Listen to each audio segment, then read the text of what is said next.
Hello, good evening, and welcome to Disco Elysium, as I continue to investigate a murder mystery by investigating the entire town surrounding it and very little of the mystery itself. Waha? And as usual, we will be picking up right where we left off, and unfortunately, right where I left off mentally as well last week.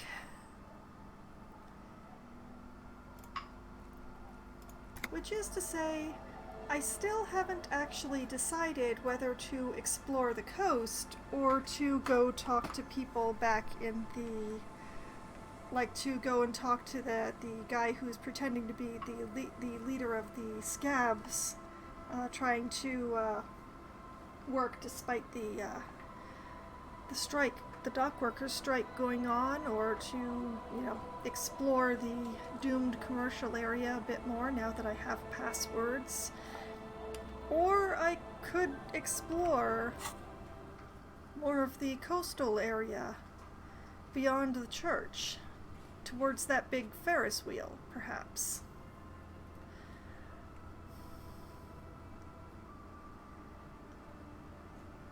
So,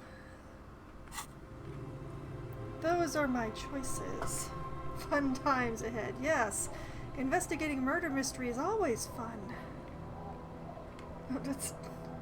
I very much doubt that it is a functioning Ferris wheel, but that's a really cute idea, I think. Well, dystopias, they don't always keep the Ferris wheels running. Alright, and I have the new quest of Take on la Responsabilité, which it does involve talking to Kim. So let's start by talking to Kim, since that's easy. Kim, hi. Kim. Yes? Kim, we need to talk about responsibility.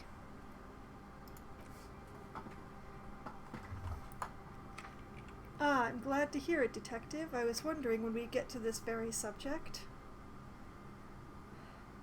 Good, we're on the same page then. Or what do you mean?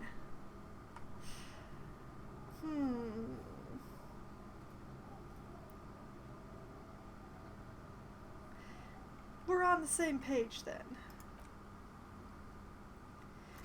If you ask me, it's high time for you to set aside these frivolous side tasks and focus 100% of your energies on the case before us. Oops. No, I meant like la responsabilité. You know, the kind that gets assigned. Why are you pronouncing it like that gentleman from the Institute of Price Stabilité? He told me he did. That would invalidate my entire intro, though.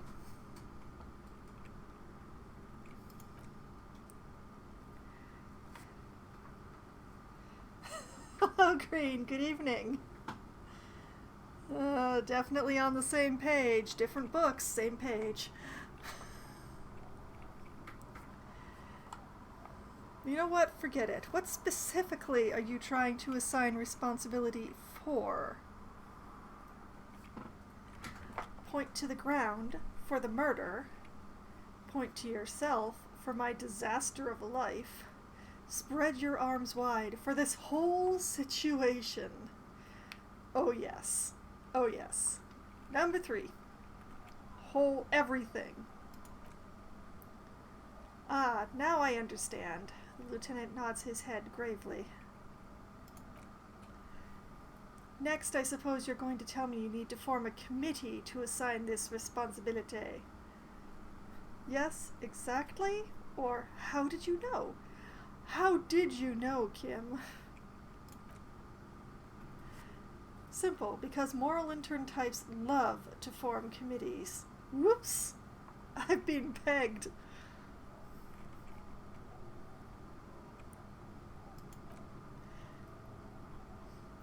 In any event, I am just a humble law official. I may work under the moral intern's umbrella, but I'm certainly not qualified to serve on any committee.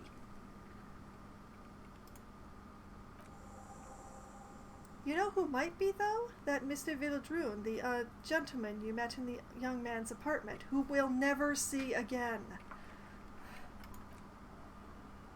If I were trying to get in touch with the Coalition, I would start by seeking him out. But first, you might need to speak with his young companion. Oh ho ho ho. Now, was there anything else? Nothing. Fine. It's okay, Kim. It's okay.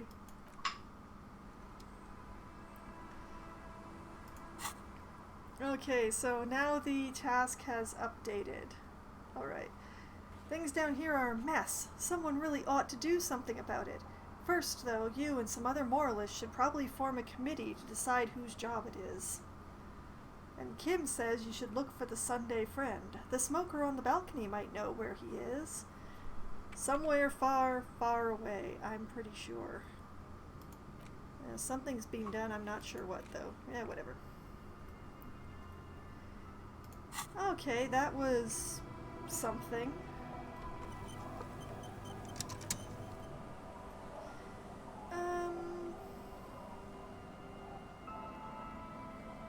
Well, if Kim is so eager to actually investigate the murderer, let's go talk to one of the other mercenaries.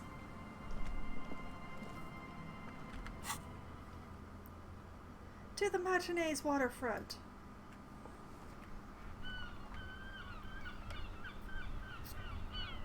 Oh, they're back. Also, that loaded so fast. Why are they inspecting Kim's car?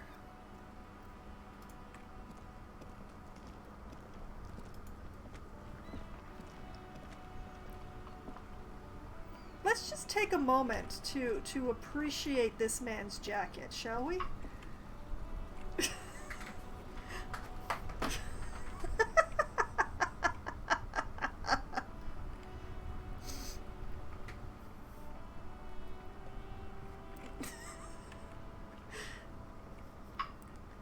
Alright, what are you doing, man? That's one brutal motor carriage. Says the young man with... No, that is not what he has written on his... Oh, wait, that's the blonde one. Okay, yes, that is what the blonde one has written on his back. They are definitely studying them very closely. If I were a real skull now, I'd jack it, paint it in palm tree livery, then bottom light it, neon style. His companion wears a simple yet elegant slogan, "Fuck the world." I think they're planning on stealing the entire car. Can you feel Kim's stare from here? I can feel Kim's stare from here.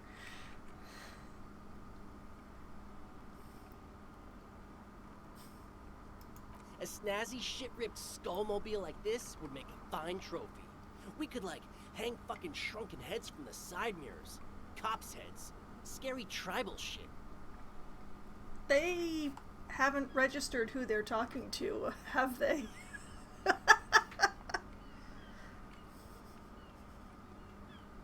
Yeah, tribal shit. A cop carriage like this would have proper skull value.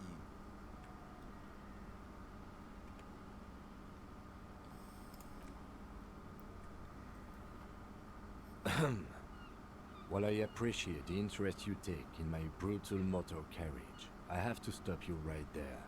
The RCM takes threats directed at its property seriously.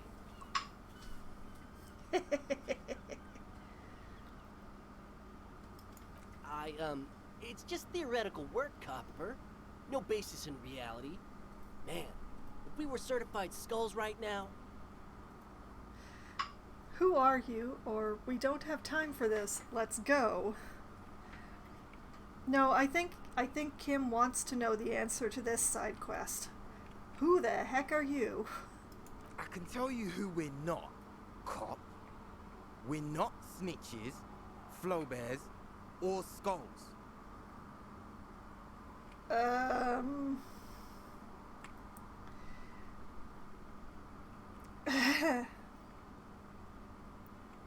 Which is not to say that the skulls are bitches.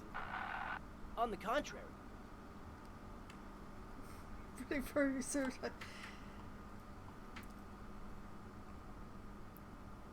Yeah, I'm really not sure what's going on with these guys, but they don't seem to be on the smart edge of the scale. The part of this presentation you want to take home with you, Copman, is we're not part of the skulls yet.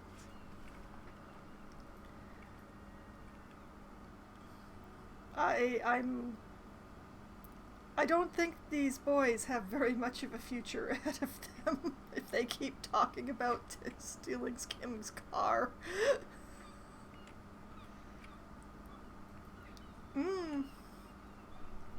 Everyone has a skull, but not everyone can be a skull.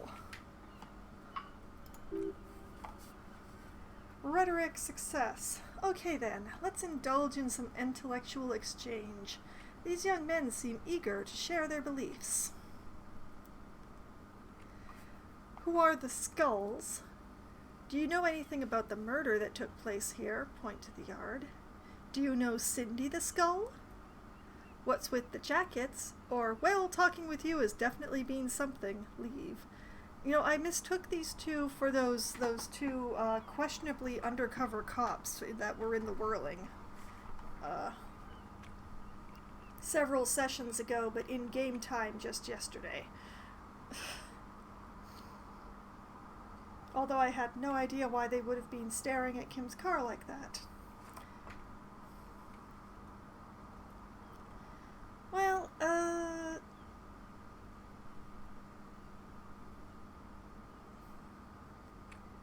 do you know anything about the murder? Murder? So much has happened in 4 days of game time. So many weeks. So many weeks. I mean, I know I just wrote the number earlier, but you know, this is episode 24. So many weeks.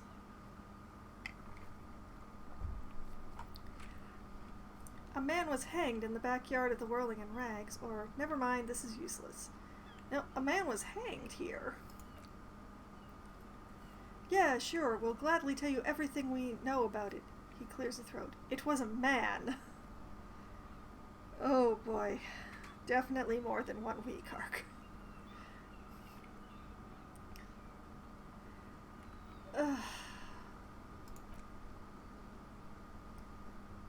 And Piss comes in. Also, he was hanged. Anything else? Or, don't fuck around. I am the law. It's the rules, you have to say it that way.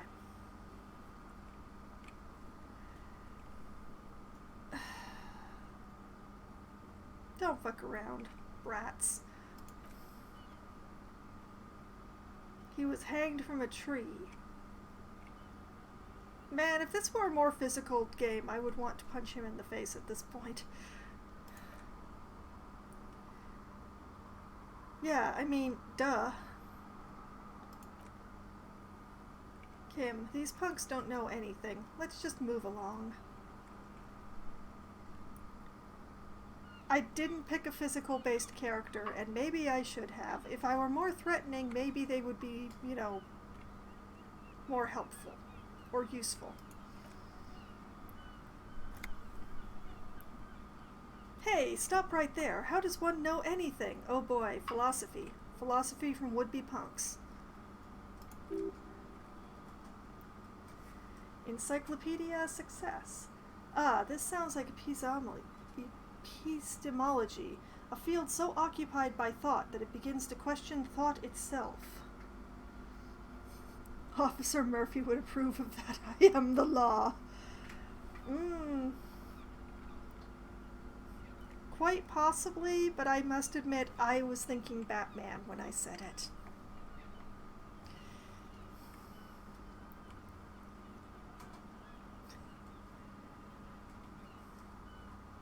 I know that you don't know shit, or I'm not going to entertain you with this any longer.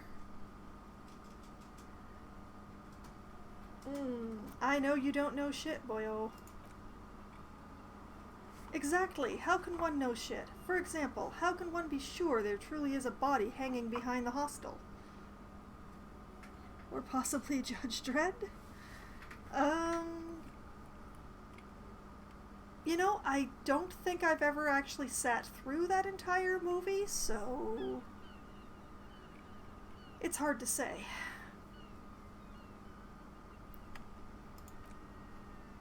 What if it's art, or just a mere specter? That could be the case, yes, a brilliant work of art. Or it's not, a man is dead and we need answers. Well, I've been playing this game boring, so I guess I'll just continue boring. A man is dead. So what do you think we know?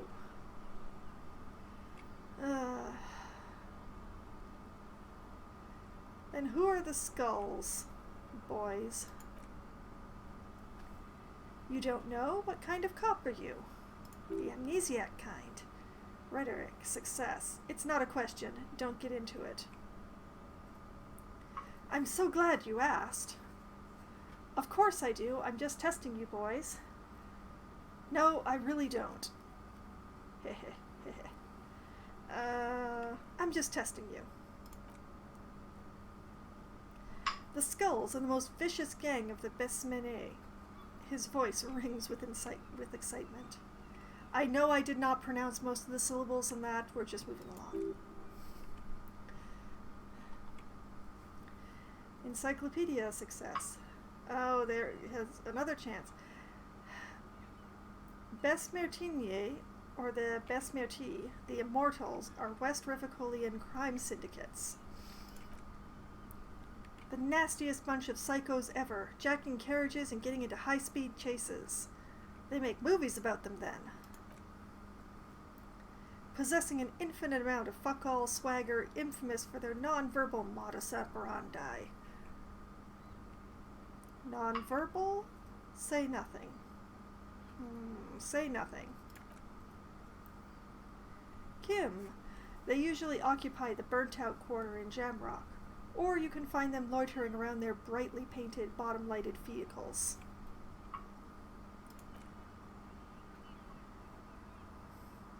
Oh, I can't wait to become a skull. Bottom lights are wretched aggressive.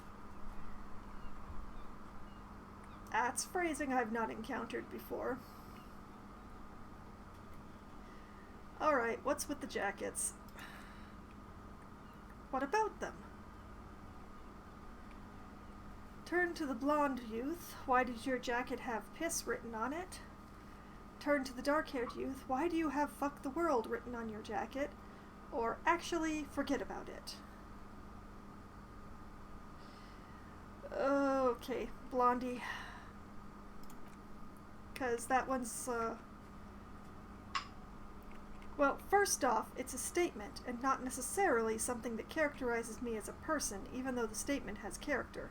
And I do like piss. TMI, man. The word epitomizes the struggle taking place in the world, things being defined as they seem, not as they are. And I guess it's also about communal spirit, the future, and truly appreciating our differences. Also, you've got to admit, it catches the eye, and since the Grand Piper is slowly but steadily moving towards basing the economy on it, attention, it is imperative that the medium itself convey the message. What? Or makes sense.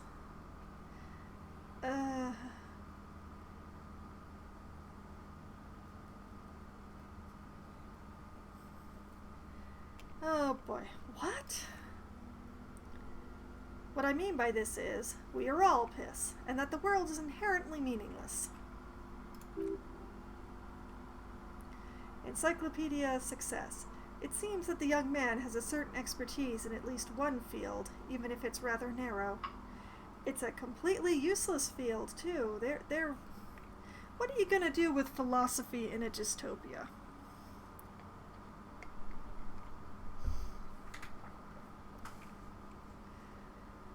Now, I don't need to ask about the other jacket because I kind of agree with it, so forget about it. Just forget. Just.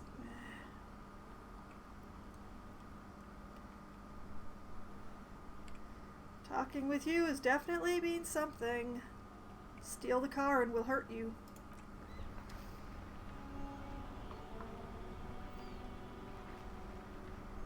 Move away from the car. They're not moving. Well, that definitely lacked an education.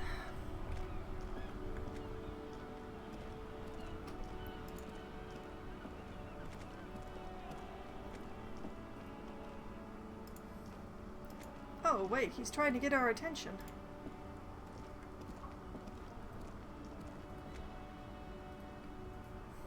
Sure. We came over here to talk to people. I saw you poking around in Lady Driver's lorry. She in trouble? The racist told us where her cabin is. We only searched it. No trouble. She's going to be fine. There's going to be an investigation. Or, sorry man, I can't disclose the facts of an official investigation to you, which should tell him outright that there is an official investigation.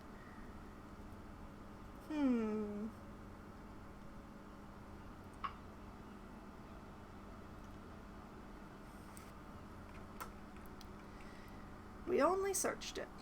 Still better than me, I guess. Told you there's plenty of others who tell on her. But, is she in trouble? Yes, she is in significant trouble, but I'm not sure I want to tell you that. But, I don't want to lie to him either. There's going to be an investigation. It's that bad. Man, what should I do? What should I do to help her?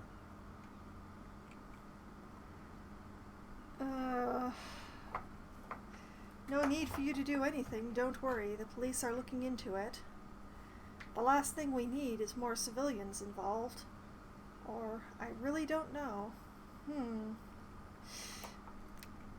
I don't know, Tommy. You're asking the wrong people. Damn. I always warned her to watch herself. Man, nothing to do now, I guess. Maybe I should just keep my head down and work on my rhymes while I can. What's the plan with those rhymes, anyway? Alright, I had another question, actually. Or, good luck with that. Gotta run. You know what? What's the plan for those rhymes? Oh, you know. Tommy Leham's gonna be a musician. Sprechgesang, but with beats. I've got a lot of free time on the road to hone my craft. That is true. Rhetoric success. The correct grammar is Tommy Lam.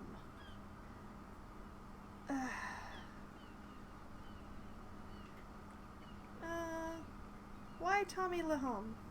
Tommy Lam was taken. My real name's Jerry Lafitte. Tommy's way better.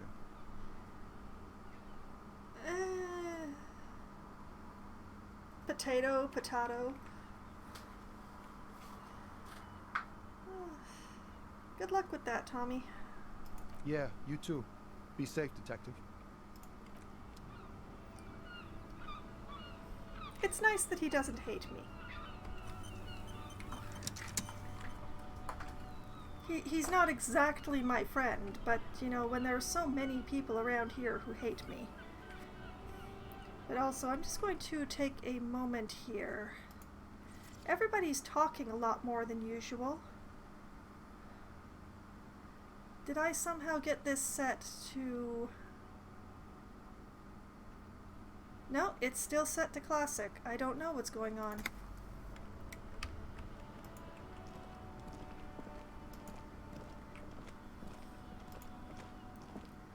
Now that you've had a good look at my settings, let us continue onwards.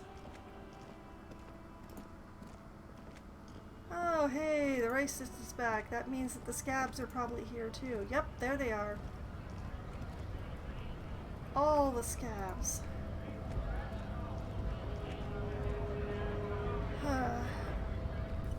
This is probably not going to be the most fun conversation, but... Right to work! Right to work! Shame on you! Well, it'll probably be better than talking to a racerhead.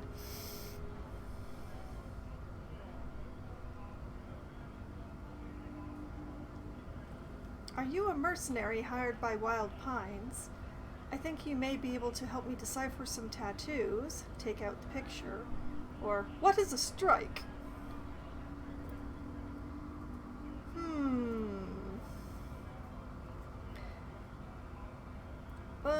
Let's get straight to it. Are you a mercenary? Hell no, I'm just an honest scab. I won't have talk like that around here, you understand? Half-light success. His neck muscles tense up, the veins on his neck bulge.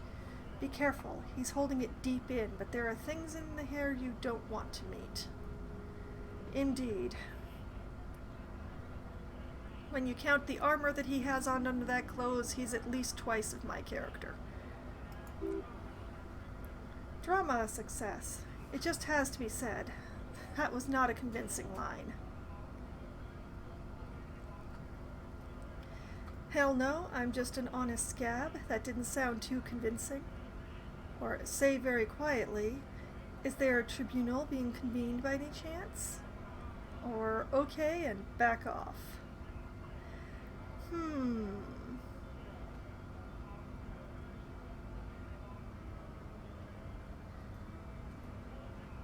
Is there a tribunal?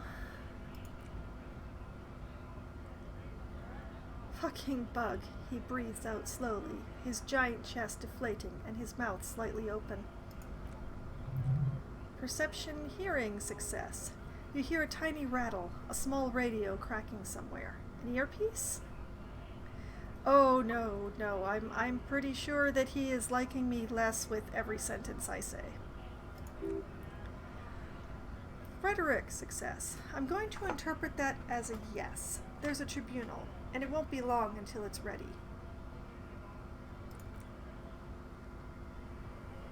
Scout leader. How about you fuck off now, huh? Kim. Okay, of course, the lieutenant says, his voice is soothing calm. He looks at you.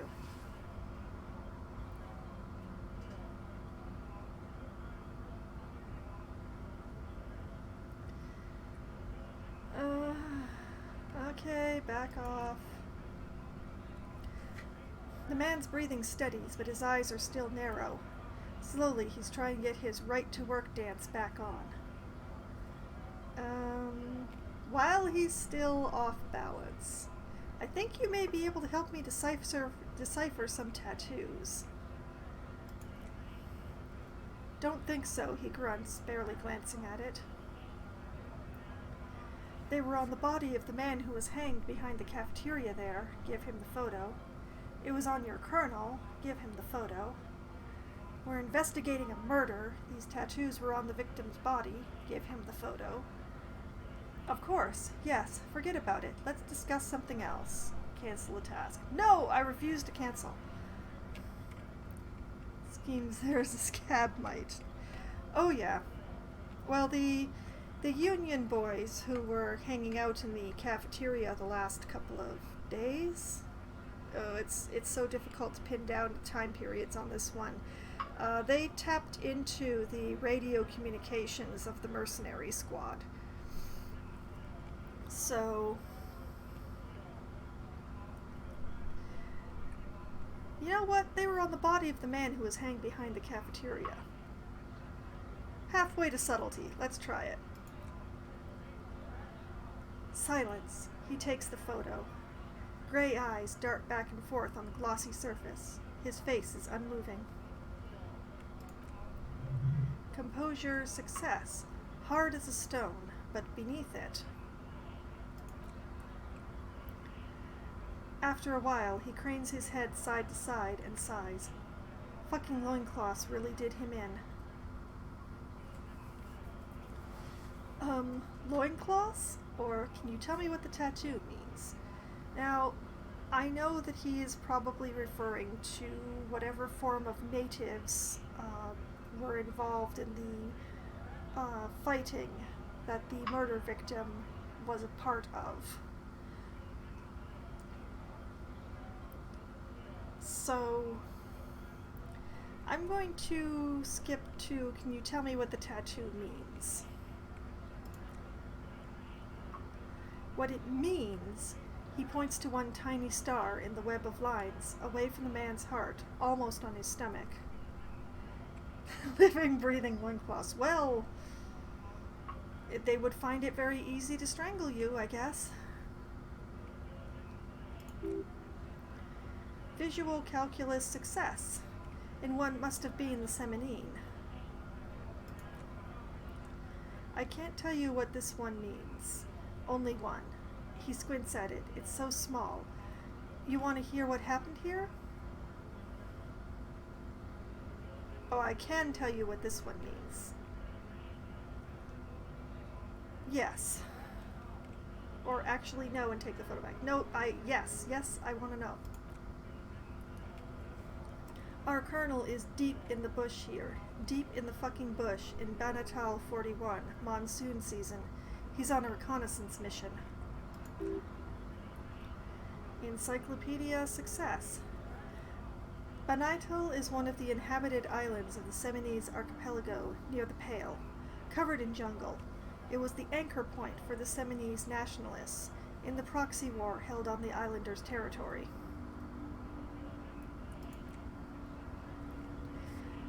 He spent a month behind enemy lines, scouting kipped villages. Nothing but fucking bugs and snakes for fun. Men are getting restless. There's talk of switching employers. He licks his lips, as if drunk suddenly. Pain threshold success. With some strange emotion. This is about to get really graphic. Last moment to back off. Well, that's everyone else's warning as well. Content warning going forward, though I'm not sure which warning it is. Don't interrupt him, hear it, or actually no, take the photo back, you knew him right. No, we're going for the story. Content warnings going forward.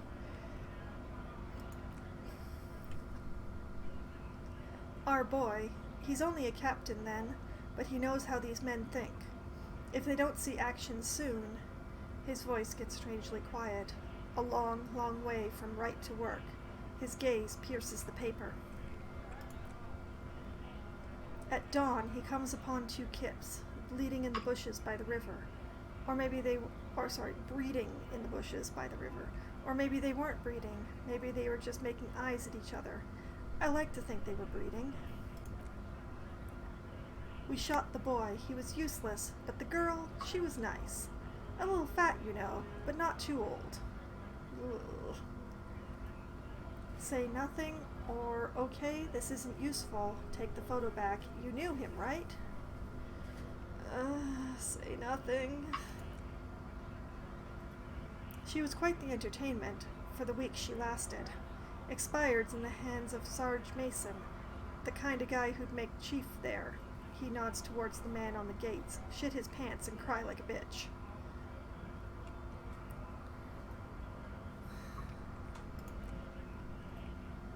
God. He suddenly bursts out laughing. Mason couldn't let go. Cut the tits off her cold body and fucking ate them. Said primitive spirits were watching over him now. Okay, so people went a little nuts out there in the jungle. Suddenly the laughter stops. Drowned in a creek a week later. Spirits my ass. Physical instrument success. Something stirs in your stomach. You were there? You're not really a scab leader, are you? You can have that. Or can I have it back?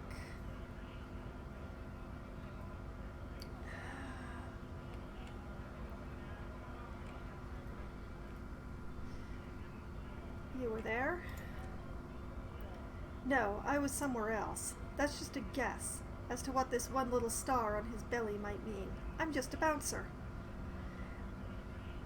No, you're not. You're not really a scab leader, are you? Fucking mask is getting sweaty. I want to take my mask off, but he shrugs. Alright, I want the photo back. Can I have that back? Alright, I got XP for that, yay. Go ahead. He turns towards the gate slowly and yells, "All right now, free commerce! Keep the goods flowing!"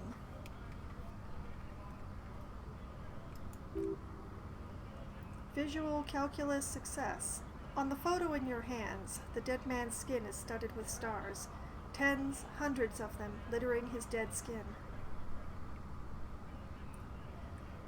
Curious, what is a strike to you? When a bunch of ungrateful, lazy cockroaches can't get their act together, decide to block honest work for other people.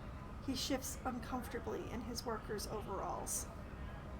What do the strikers want?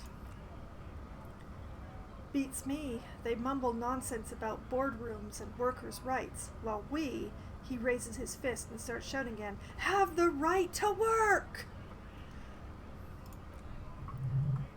Composure success. There's something odd in the way he carries himself. His set of clothing looks vaguely mismatched. The different pieces of the attire seem ill-fitting. Ill-fitting, what does that mean? Or ignore the discrepancy. Now, what does that mean? His shirt is far too small and an unpleasantly tight fit, while the overalls, held up by a belt, seem to fit a man with much more corpulence. You wearing new clothes or ignore the discrepancy? No, let's keep poking him. Wearing new clothes? He ignores your question, choosing instead to turn to the emaciated workers, raising both fists in the air. The clothes are obviously not his. Rhetoric success. Silence is the answer. There's something off here, but he won't say what. We already know what it is, but, it's nice to have confirmation. Reaction speed success. You've been talking to him for quite a while now. Something is off with this guy. Ask him where he's from. Well, we've already covered our bases here, so we mostly got what we want. I'm gonna go.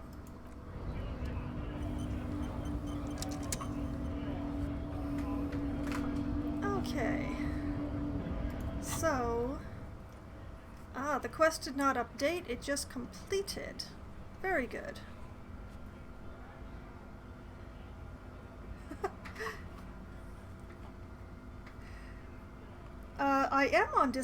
I'm on Disco Elysium roll every Sunday, Rusty.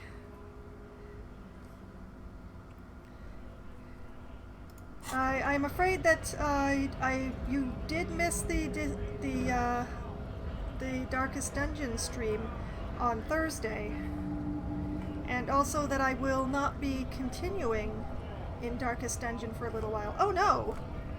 Okay, my tablet is just restarted, so I can't see chat right now.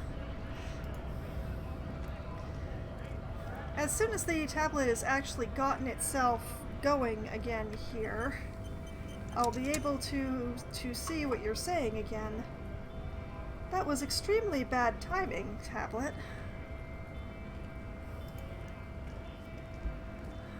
One moment here.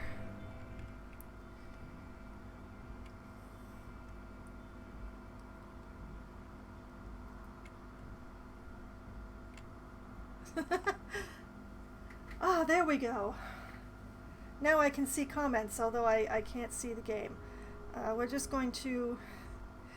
Apologies. It's really difficult to conduct a conversation when you can't see half of it. But yes, Rusty, it is Sunday, and I don't know what happened to the week. I know that I did my usual schedule of Among Us on Wednesday and Try Not to Die on Thursday, and now Disco Elysium on Sunday. but I'm afraid that last Thursday was actually the last episode of Darkest Dungeon for a little while. It was the 10th episode, so I decided that it was time to switch games for Try Not to Die Thursday. And next Thursday I'm actually going to be playing a brand new game in all senses of the word called Lost Epic, which just entered early access just last week. It's going to be an interesting time because it is a game that is best played with a controller, and I am a little clumsy with controller.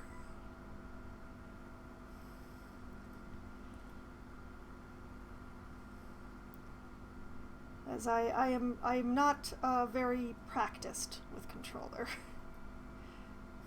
I do have every intention of returning to Darkest Dungeon. I'm not quitting the game. I just I felt like it was time to change things up and just get a switch on.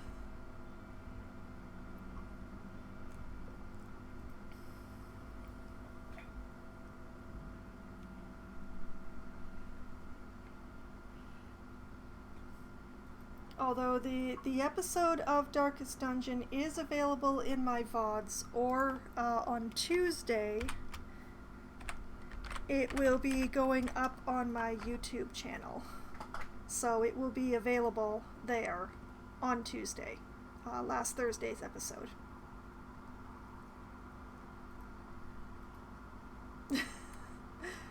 That is fair enough, Rusty. I have the same thing. I don't watch other people's streams of Disco Elysium so that I don't know what's going to happen. Come on, get restarted. I'd like to get back to the game now.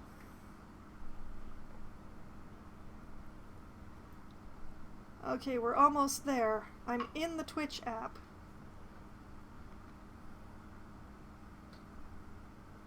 Give me my stream manager.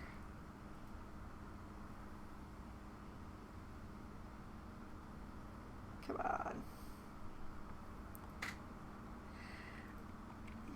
Sometimes they can arc, but with a game that is as plot dense as this one, and with the very unstructured nature of it, like people can do things in all sorts of order and at different times, so it would be incredibly easy to get spoiled for something major by watching someone else's stream.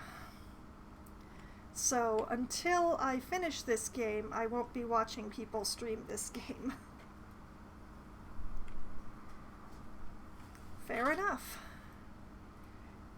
And I have my comment section back again on my tablet, so we can continue. I'm not going to talk to the racist truck driver right now. I'm going to head into the basement and see if I can pry open that one cooler.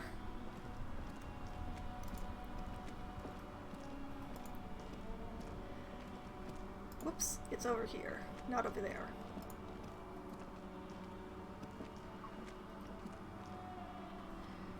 Okay. You have a good night too, Rusty. Thanks for stopping by.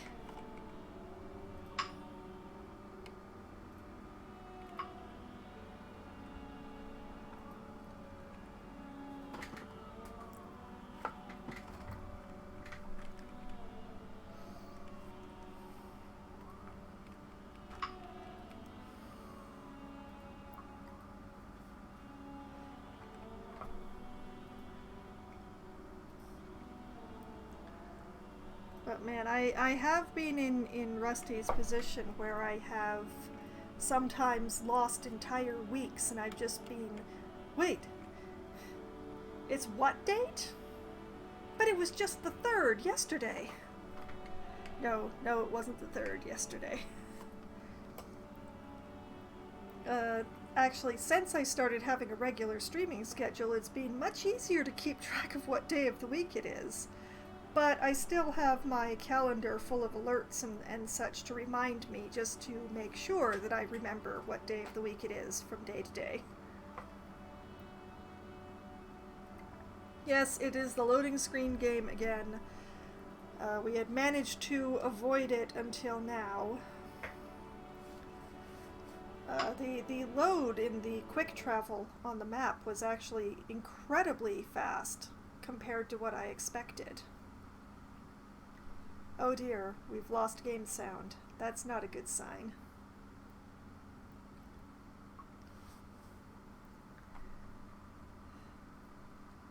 Also helping you to keep track. Well, I'm glad to have been helpful then.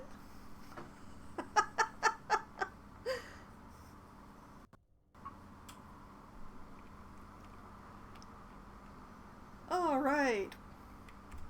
We made it into the basement without the game completely crashing.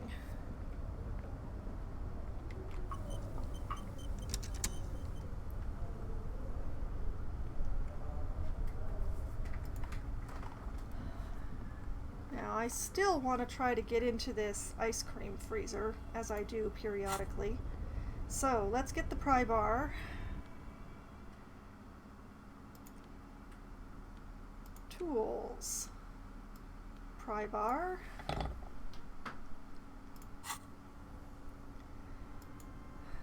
Let's have at. This orange machine is dead still. It has a hand-cranked ice cream churner and an electric freezer, the ice around it slowly melting.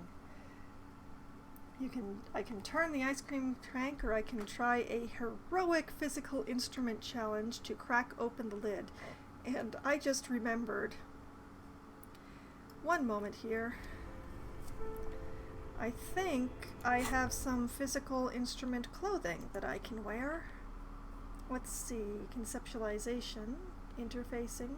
Here we go. White tank top.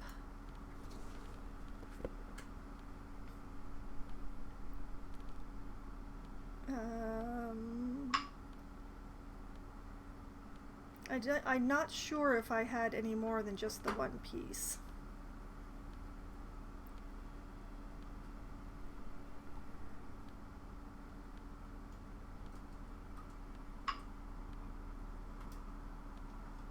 Oh, I only had the one piece, but hey, let's try the interfacing gloves just in case it makes a difference.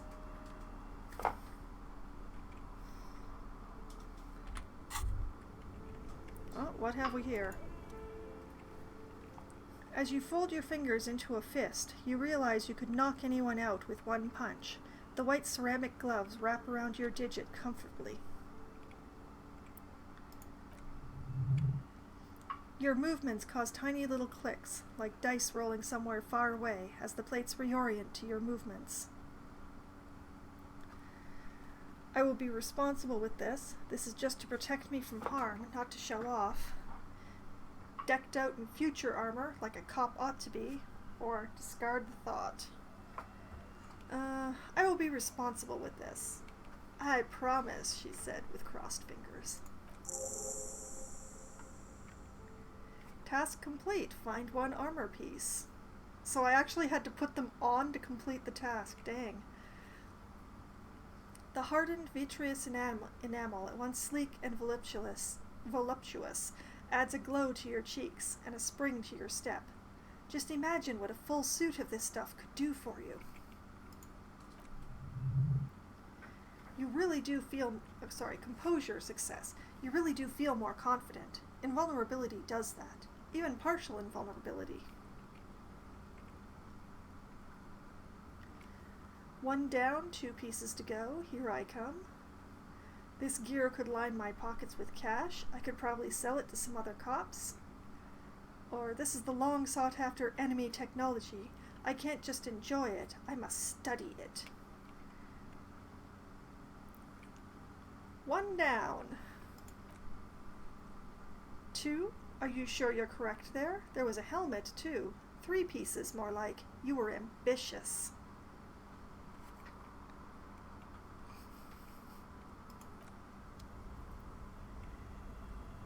Well, that was certainly a thing. And another quest off the list. I'm not even sure what time, which day that was from. But in any case, another quest off of the active list. Look at that, it almost fits in one scroll now.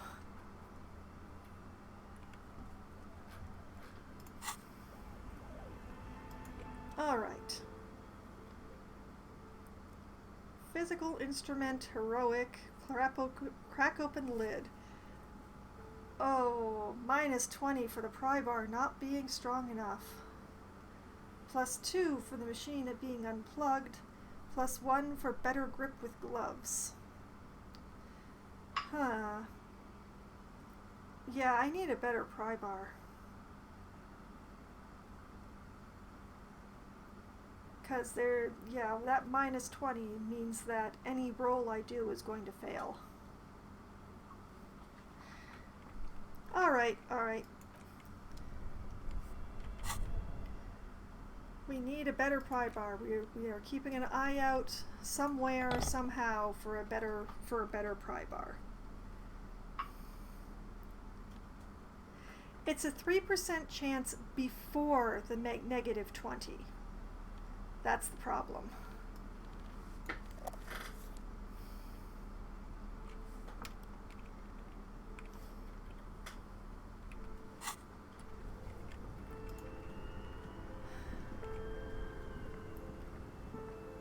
As any roll I take is going to have 20 taken out of it. It's just not. I need a better pry bar. However, here beside the polar bear fridge, which regretfully does not really have a use at this point,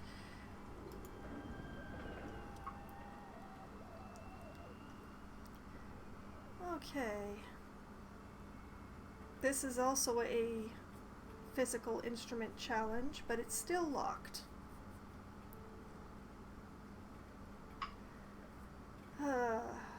Alright, Kim, what is this thing?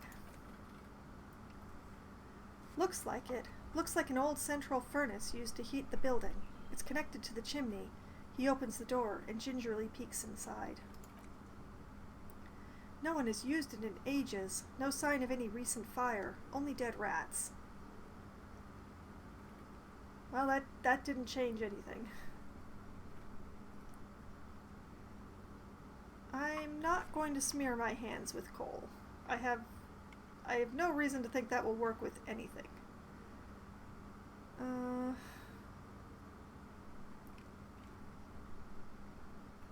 Yeah.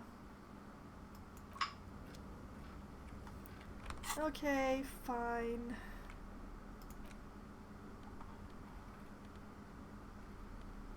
I'm going to put my logic shirt back on.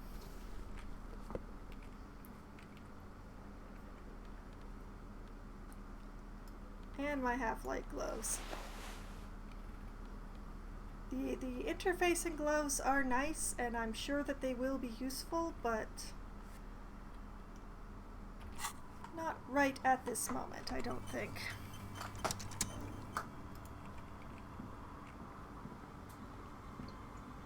Okay. Anything changed about the fridge?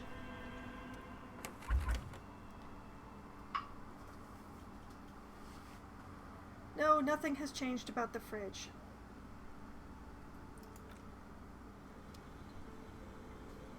Don't you know that a wife beater always makes man feel stronger?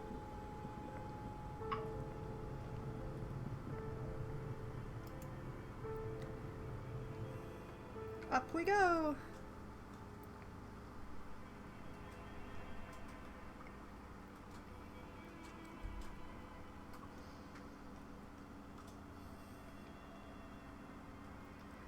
Now there's a couple of things up here. For one, I believe I have the password for the computer up here. And that's pretty much it. Yeah, sometimes my brain to mouth is a straight line without thought. Oh, right, it is really dark in here. Flashlight, where is the flashlight?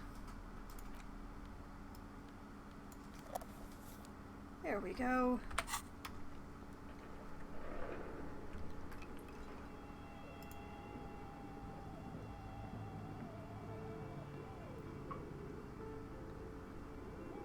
Yeah, it's not actually what the shirt is called, but it's what everybody seems to call the shirt, so...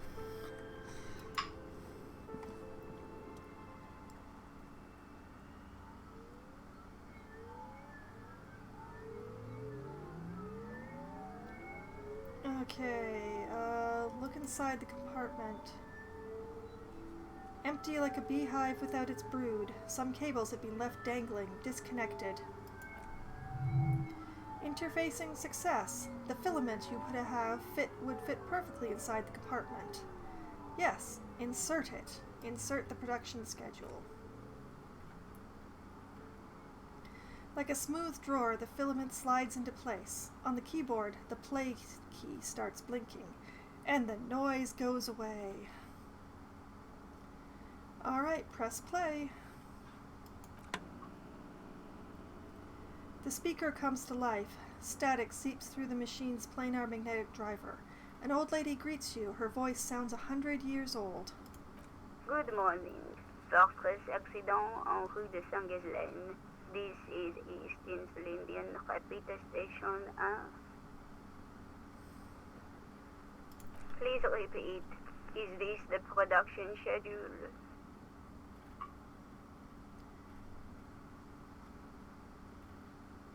Alright, let's try the password for the production schedule. Why did you call me Fortress Accident? What are you, a machine? Or are you alive? And does she ever sleep? Let's try the password. Good. Please repeat the password. Say, after life, death. Which is the password that worked on the other computer. Good. I've unlocked the production schedule. After ending the call, please press print to access the filament. Kim, really? She just used the same password? The lieutenant seems almost disappointed to discover that. As do I. You know, you should use a different password for everything. For shame. Fortress Accident, is there anything else I can do for you today? You know what, now that she's unlocked it, why did you call me Fortress Accident? Fortress Accident is the company on whose name the terminal you're currently using has been registered to. Do you have any other information about this company? One moment, you hear her flip through a catalog before she reads out with studious care. Fortress Accident SCA produces revolutionary interactive call-in radio games. That's what the catalog says. Conceptualization success. That's not bad. Wow, so conceptual. And what's that? This interactive call-in radio game. What is that? The static drowns her response. Any other questions? You hear her ask when the connection finally improves. Alright, fine. That's all for now. Thank you for your help. Thank you and goodbye. The old lady's voice disappears along with the static. Tiles on the cube are still smoldering, casting the framework in a soft glow. Press print. With a quiet determination, the printer starts printing, a piece of paper unfolding like a handheld fan. A black crisscross of letters covers its surface. Read that printout. It's a project report written by the lead producer, Andy Schott, about We're All Untethered, a radio game developed by Studio Fortress Accident. The first few pages give it an overview of the capital and workforce, while the rest of it seems to be a production schedule. Oh, you mean like what it was labeled as? Sorry, I'll try to keep a foot on that one. Read about capital. I want to know about money. Read about the workforce. Who worked there, how long. Skim through the production schedule, whatever it is. Tear off the printout and throw it away. After I went to all the effort of getting it, read about the workforce. Fortress Accident employed 18 people, the bulk of the team composed of writers and concept artists. There were also radio programmers, sound engineers, a CEO, 2 marketing experts, and a single overburdened producer who developed a habit of popping pyrrolium in the basement to escape his obligations. Oh boy.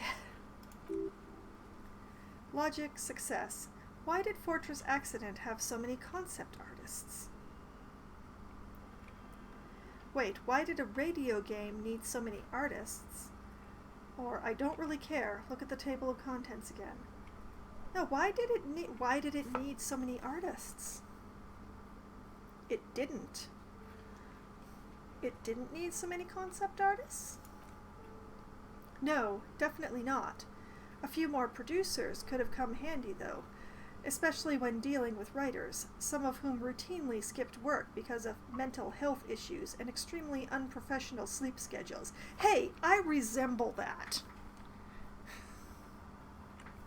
Watch it, mainframe. One of them even managed to steal some valuable company property before skipping town for good. Oh. Does it say what that valuable company property was?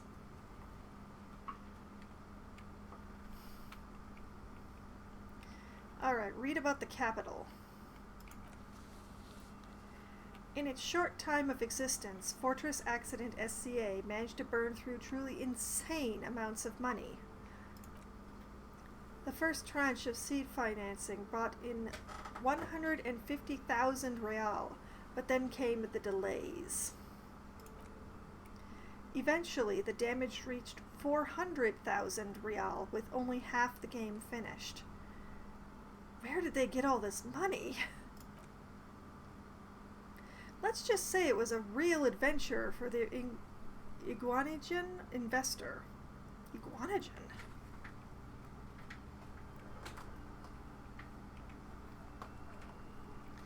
Yeah, you tripped the spam bot again, Ark.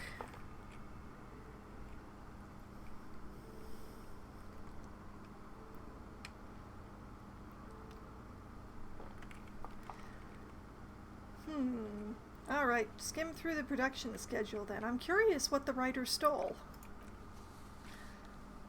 The production schedule depicts their glorious descent into bankruptcy. Because of the concept artists? Or, right, what happened? Sure, because of the concept artists? No, not the concept artists. It wasn't even the writers, with their panic attacks and 3-hour lunches. You know what? It was impossible not to fail. The project was too large, and no amount of money could satiate the ever-expanding ambitions of the development team. They tried to make a 4 million real game with 400,000 in their bank account. They thought they could bridge the gap with pure willpower and imagination. They couldn't. I could have bridged the gap. Oh, so they were done in by their own ambition. Ah, done in by their own ambition, were they? No, even then success remained within an ever-narrowing margin of possibility that, despite everything, never entirely disappeared.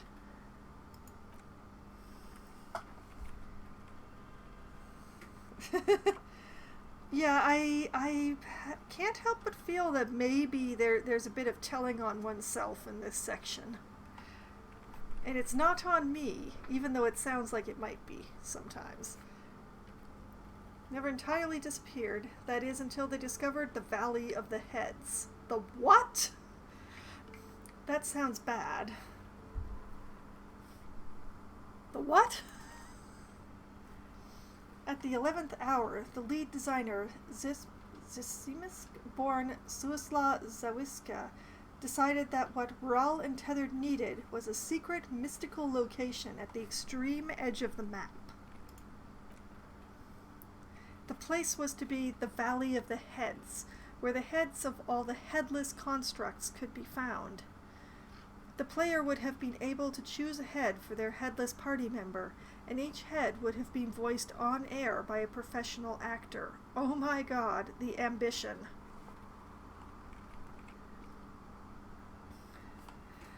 This is some insane shit. Who were these people? Or how many heads were there? How many heads? How many heads? So many.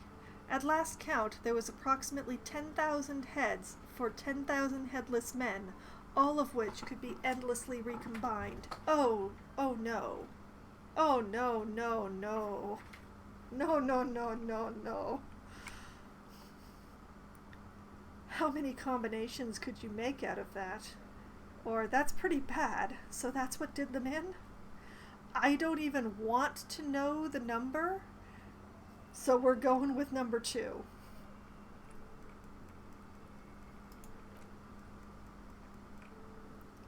Well, yeah, that and the catastrophic data loss. Hello, Friend Zone. Thank you very much for the lurk. Much appreciated.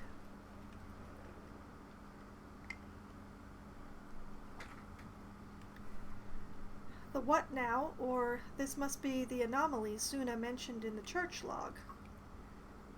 Right, that must be the anomaly. On the nature of the data loss, there's ominously little information in the production log. It comes at the very end, where things get fuzzy and dark, where tables and numbers seem to vanish into an eerie nothingness before their investor pulled the plug. I'm not going to make any more attempts to pronounce that place name. I've embarrassed myself enough.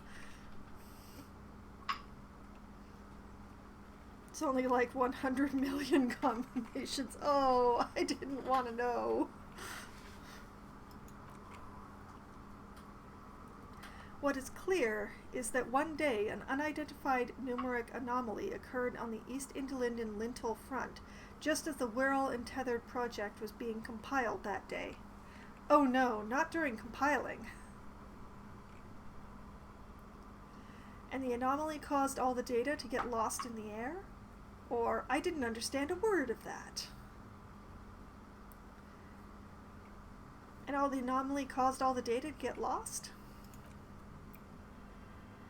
When the project was returned, it was completely blank. The team spent weeks on the phone with Lintel, the service provider, but despite their diagnostics, they could never produce a satisfactory explanation or pay for the loss. What, they lost the whole game and wouldn't even pay for it? Or wasn't there a copy of the game? A backup? Wasn't there a backup? Mysteriously enough, it seems that the off-site copy happened to be on-site when the catastrophic data loss occurred. This from someone who uses the same password for 2 different computers.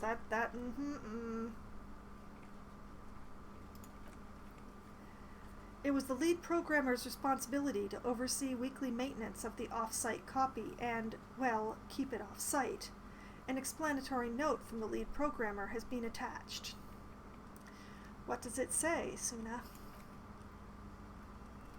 S. Lucanen Kilda, the lead programmer of Fortress Accident, the off-site copy was on-site because there was no off-site anymore, not for me, not after 8 months of crunch. I didn't have a home anymore, so I started keeping it in the basement, in the Ice Bear refrigerator, near where I went to sleep. It was perfectly safe there. The temperature conditions were optimal. It's not very convincing, is it? Seems like a perfectly reasonable explanation. Is there anything else from this lead programmer?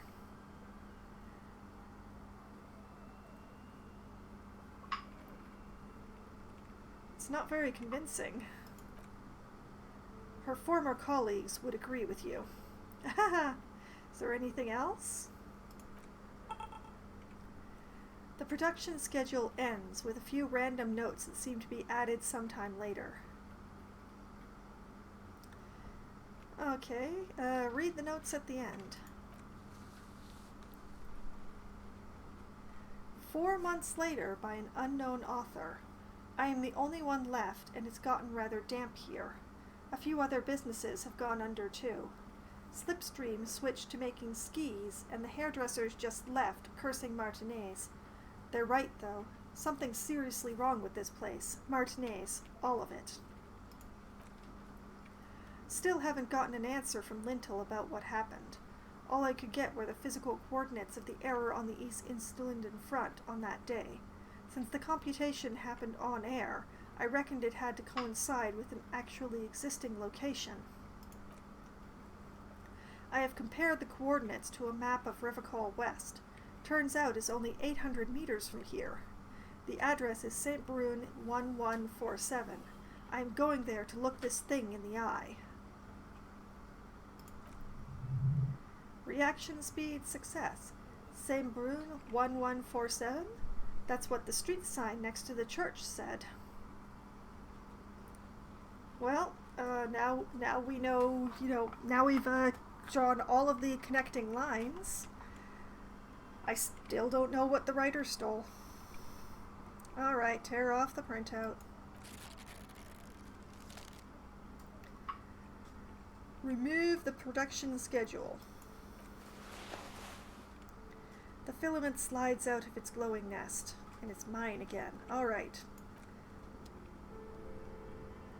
There we go. Alright, Green. Thank you for stopping by. Good night.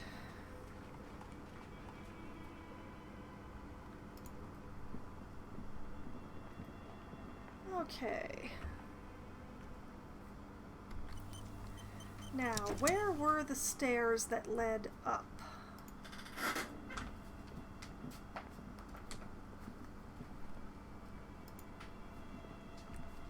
It's been quite some time for me personally since I was here. Ah, there they are. Alright. Another loading screen. Everybody's favorite game. Oh wait, no? No, these are not. Okay, this is just a walk. Never mind. Sorry to get everybody's hopes up.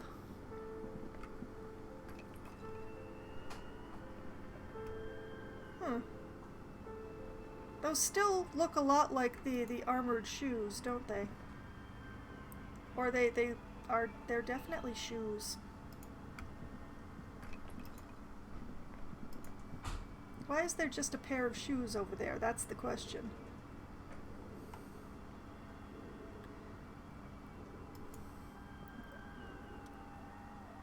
As before, an iron safety curtain curves before your eyes. It covers half the room, blocking the way into a colossal industrial chimney. Logic success. This is directly above the central furnace in the cellar. The voices probably came from here. Hello? I yelled, but it didn't work. Again, your voice becomes a raspy croak mid-sentence. It's silent in the abandoned office building. No one answers you.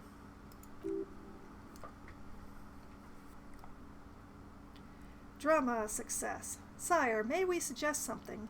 Think of the yelling into the furnace as a grand performance. Use your chest voice, not your head voice. Sing from the diaphragm. While that is good advice, this is also, physical instrument success. Perhaps it's not such a bad idea. Try it again, son. Hello?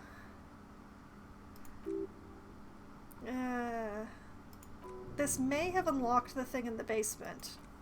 Maybe.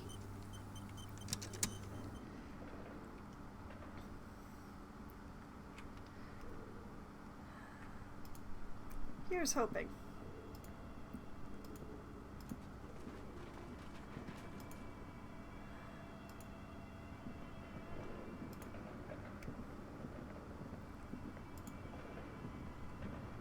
Over here, over there, over hill, over dale.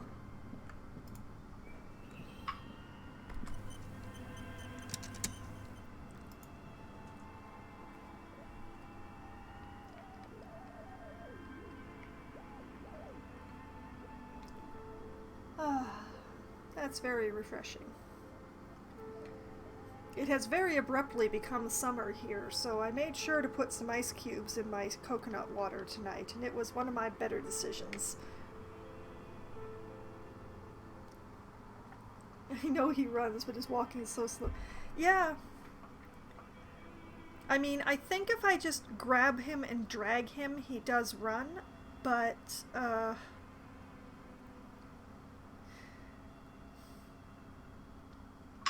honestly, I don't think I need him to run everywhere.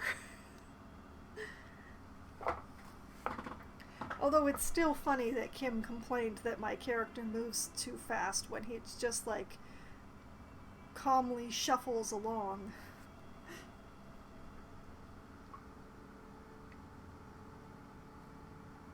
Watered coconut water. Yes, pretty much. But very, very cold watered coconut water.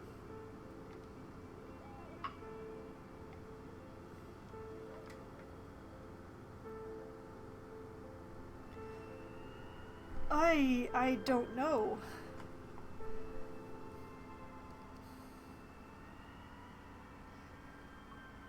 If you're experiencing as much summer in your area as I am in mine, I would definitely suggest something cold, but other than that, I don't know what you have on hand, Dark.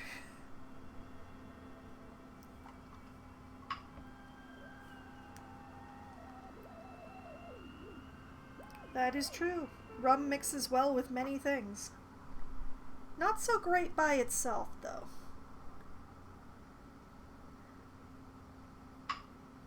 I find it's a little strong for by itself.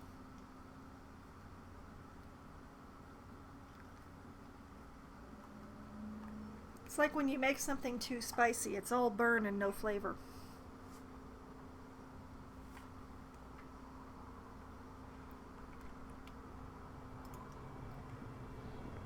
Okay, so this would seem to indicate that if I increase my physical instrument maybe and my drama, I might have better success.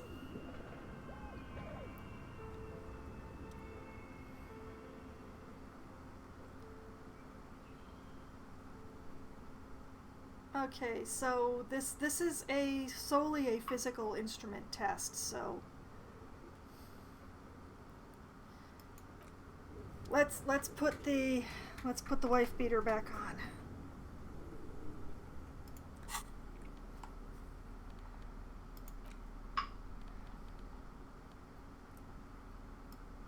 Physical instrument. And heck, you know what? Let's go with the interfacing clubs too. I doubt it's going to make a lot of difference, but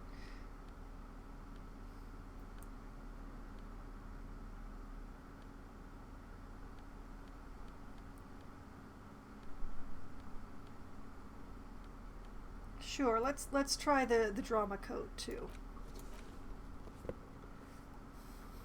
This looks even worse with oh boy, this does not look good with the tie, but I'm not taking the tie off. I don't think I need to increase my drama that much. This is a physical instrument challenge. If I had something that did more physical instrument, that would be something else, but I just have the one tank top.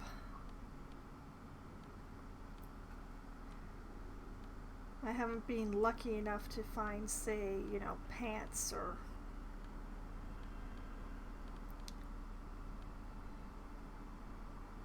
a visual strain challenge. Maybe. I wonder why it's in the rules that you're not allowed to pull up both shoulders on this robe. Alright, we save. dramatic and physical.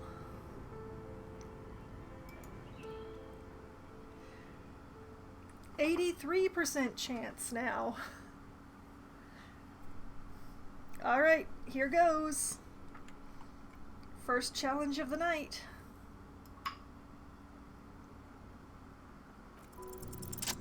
Success! Something breaks loose in you. A mighty bellow echoes throughout the chimney's depths. The chatter of teeny voices above Hunley seats. Then, Hello? you hear a woman's voice answer. This is the police. Who's there? I summon the ghost of this doomed commercial area. Answer me, spirit. Hello, are you there? Speak to me. Yes, the furnace is absolutely talking. Hello, are you there? Speak to me. Hello? Did you say anything? I can't hear you. Please come upstairs. There's a safety curtain on the second floor. I'll open it. All right, access. Perception hearing. You hear a low rumble upstairs, the sound of a curtain being pulled aside. After you, officer. He nods and points upstairs. Yes. All right, back into the regular clothing.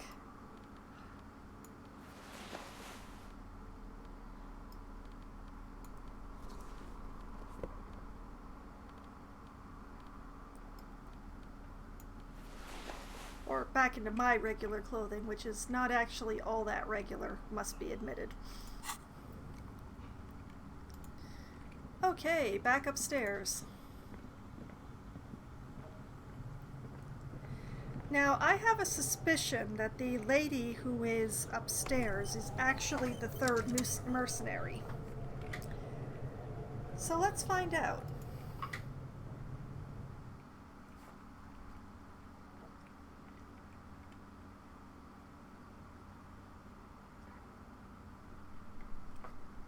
As she's in hiding, the third mercenary is in hiding so well that even her own employer doesn't know where she is.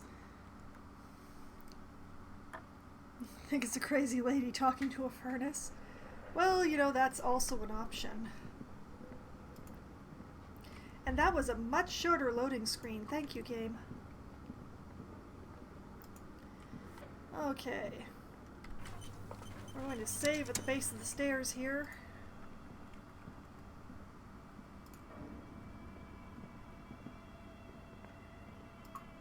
And there is a way through.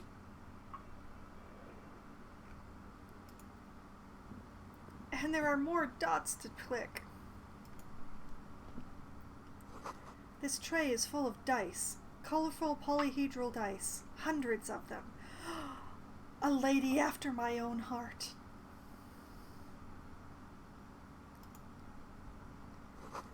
The candy dispenser is being repurposed to contain thousands of dice. I like her even better now. It's a pity that Green has gone to bed. I think he'd like her too.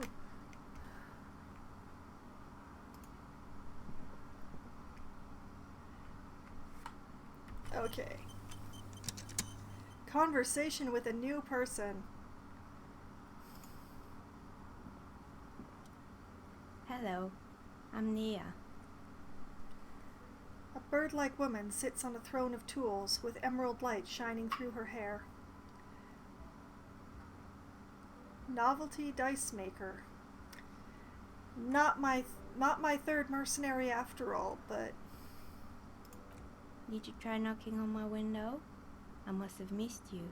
I've been listening to my Milius. she taps on her headphones. So what kind of die are you looking for? Oh my. Visual calculus success. She's got a direct view to the backyard. You should interrogate her about the lynching.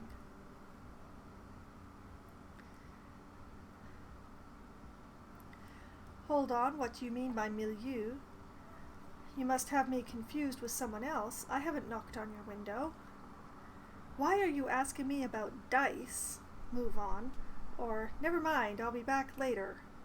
And go. Well, no, I'm not going to go. What do you mean by milieu? Yes, a milieu is like a call-in station. You need a two-way radio to access one. That's why I have these. She pats the headphones on the table. Mostly, they just teach you to swear in different languages. But some of the stations can be quite interesting. I was so absorbed, I must have missed you knocking.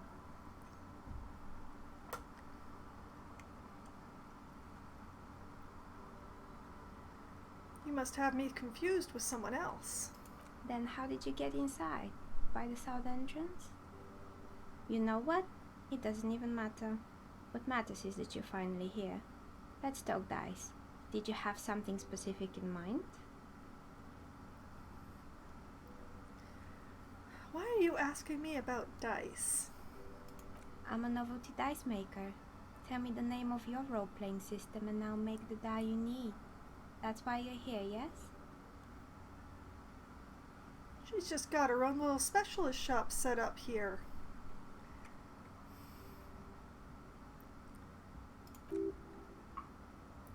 Encyclopedia Success. Role-playing games? You know, the one made by Fortress Accident. Does that count? Sure, I like role-playing games and I need some dice. Maybe. I'm not really sure what I'm here. I'm not really sure why I'm here, honestly. I'm having some trouble reading tonight and I don't know why.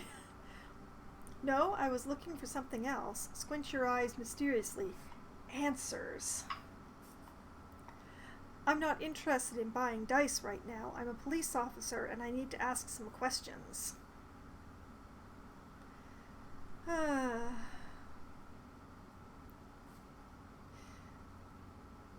I'm looking for answers. Answers? How strange. These days people only come to me for dice and role-playing games.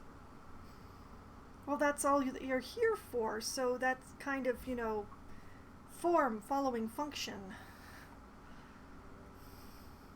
I'm not sure how helpful I'll be, but go ahead and ask. The walls around her are covered with rows of precious stones and minerals. Conceptualization success. It almost looks as if the stones and dice are a natural part of the room, growing out of the shelves like stalagmites. Drama success. No falsehoods are present. She's a novelty dice maker and doesn't have anything to hide. Ask what you need. How did you become a dice maker? Okay, I'd like to order a die from you. What do you know about the man who was lynched behind the boiling of rags? Hey, where are we anyway? What is this place? Look around the room. Or leave. Well, still not going to leave. Where are we anyway? We're inside the chimney of an old central furnace. It's strange, I know. She looks at the ruddy bricks that make up the walls. Even though they've been repainted, there are still signs of coal-black soot here and there. But when I arrived here, all the other rooms were taken, so I had to build myself a makeshift home.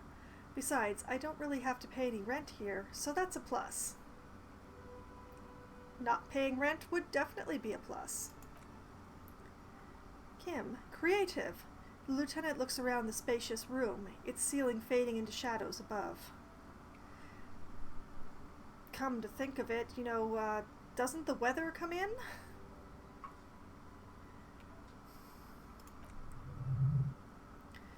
Reaction speed success. When she arrived here, there was no room anywhere else. She must have known the other businesses.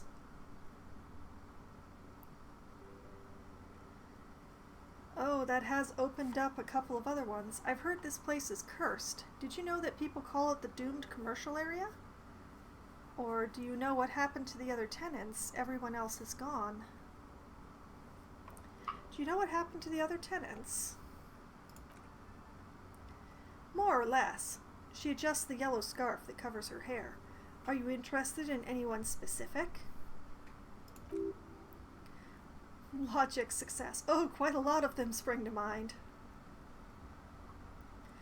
Oh, it's a long list. It's a very long list. There used to be a hair salon here, right? What happened to the gym? What's up with the broken windows? Did someone here make stuffed animals? I saw mounts lying around. I found creepy mannequins. What's with the rotor blades and skis? I found a strange machine. There was a terrifying taxidermied bear in the cellar. I found the building's intercom, but it's not working. Or actually, I had other questions. Gonna be a long, long conversation. Yeah.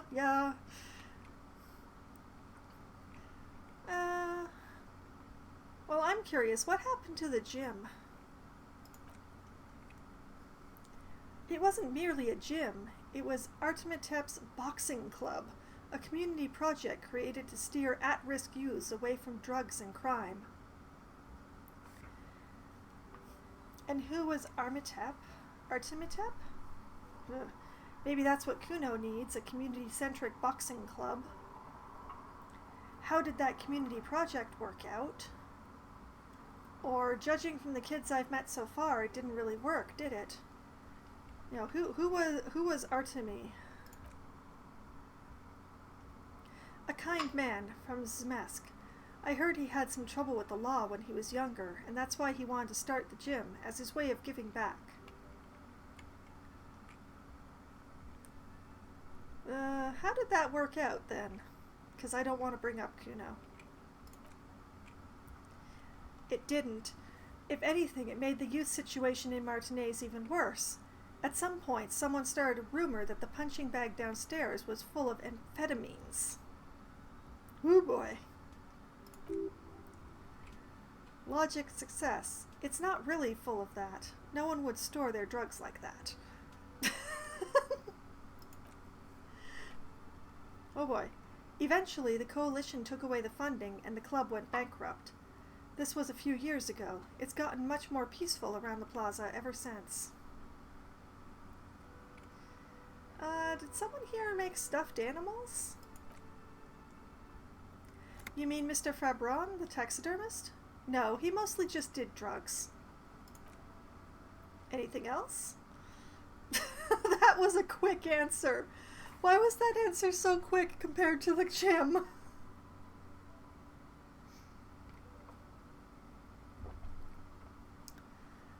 It used to be a hair salon, right? Yes, I think it was called Androgynous Orlando or something similar. They weren't a big hit around here. Turns out that working class men don't like genderless haircuts. They're scared of that word. Conceptualization success. A bit of experimenting every now and then isn't bad. Composure success. It's not about the haircut, it's about the confidence. What's wrong with a bit of experimenting? The customer should have been more open-minded. I would never let anyone androgynous touch my hair, not even if my life depended on it. I guess I'm a simple man. I don't really have any opinions on hairstyles. The customer should have been more open-minded, darn it. I guess it just wasn't the time yet. She tucks a strand of hair under the headscarf. What's with the rotor blades and skis? They were made by a company called Slipstream. After they pivoted from making rotor blades to skis, their chief executive took off on a vacation with all their money. She rests her chin on her hand with an impish smile. Honestly, I think it's quite funny. I think he's still sending out holiday transmissions from Toluca or Turmisi or Kashkor or wherever he is. Interesting. What do these transmissions say? Or, that's illegal, running off with companies' money like that. Why hasn't he been arrested? Possibly because nobody knows where to find him. What do they say? The usual, I imagine, that he's been thinking up all kinds of new business plans and can't wait to get started on them just as soon as he returns. Her smile widens before she sees the lieutenant's face behind you. Oh, Kim. Kim, men like that are a curse. The lieutenant is stern. Sure, but Slipstream is history now. All the remaining assets got seized by the bailiffs in 47. I have no idea why those skis and blades are still lying around in the house. Not much use now, I guess. Logic success. They were just props. Why return to them? Interfacing success. Maybe you could make a sword out of one. No, wait, forget it. It would take too long. It would. I found creepy mannequins. There used to be a fashion atelier here, but I've forgotten the head designer's name. They were doing well for a couple of years until the insect rights activists came. Oh, were they working exclusively in silk? Insect rights activists? What in the name of... I didn't know insects had any rights. Or activists. I didn't know they had rights. Yeah, the atelier didn't know it either. They produced a certain collection that used chitin among the materials. Apparently chitin is made in the Occident, where it's extracted from beetle wings. It is beetle wings. And you know how all kinds of political movements are big in the Occident. The activists shut down the biggest chitin suppliers, which of course caused the price to skyrocket. And naturally, all the most fashionable tastemakers refused to be seen in chitin from then on. The atelier went bankrupt before they could finish the collection. I'm glad that someone took care of the little guys. I like insects. Nod. But insects don't have any brains or feelings. They got what they deserved. Making clothes out of beetle wings is a terrible idea. But they don't have any feelings. Actually, insects do have brains, she corrects you. But yes, I understand what you're saying. I think the protesters took it a little too far.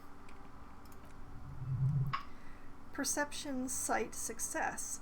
As she shifts around, you notice several dead flies on the windowsill in front of her. Legs up, they're not moving. Anything else? What's up with all the broken windows? Oh, this one's a mess, she sighs. There used to be a company that promised to repair windows 24 hours a day. What could go wrong with this one, right? Turns out the business was actually set up as a front for an illicit group that was producing snuff milieus. Who would have guessed? Encyclopedia success. Huh? What's a snuff milieu? My encyclopedia doesn't know something? Also, I know what it is. I don't like thinking about it, but I definitely know. Hey, I know what a snuff film is, and she already told us what a milieu is, so I'm pretty sure I know exactly what a snuff milieu is. Half-light success. Trust me, you don't want to know. If the encyclopedia doesn't know. And they never cleaned up the debris either. Now it's just littering the hallway and I have no idea how to get rid of it on my own. Cool, very cool about the debris, but what's a snuff milieu? It's a shame about those windows. I'm not even going to ask about that milieu. In fact, I am not going to ask about that milieu. Yeah, don't. She looks down and then up again.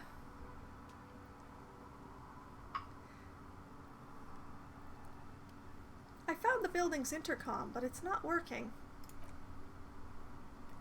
Oh, right.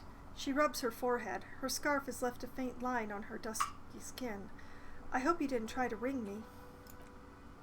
I think none of those doorbells work, including mine. I'm still in the middle of connecting the wires. Sorry about the confusion. So you're telling me that you have a doorbell there. Which one? Or I have a few more questions about the building. You have a doorbell there? Which one? The one with an empty name card. It's the last one in the list. As I said, it's quite useless right now. It doesn't work yet. You more questions about the building then.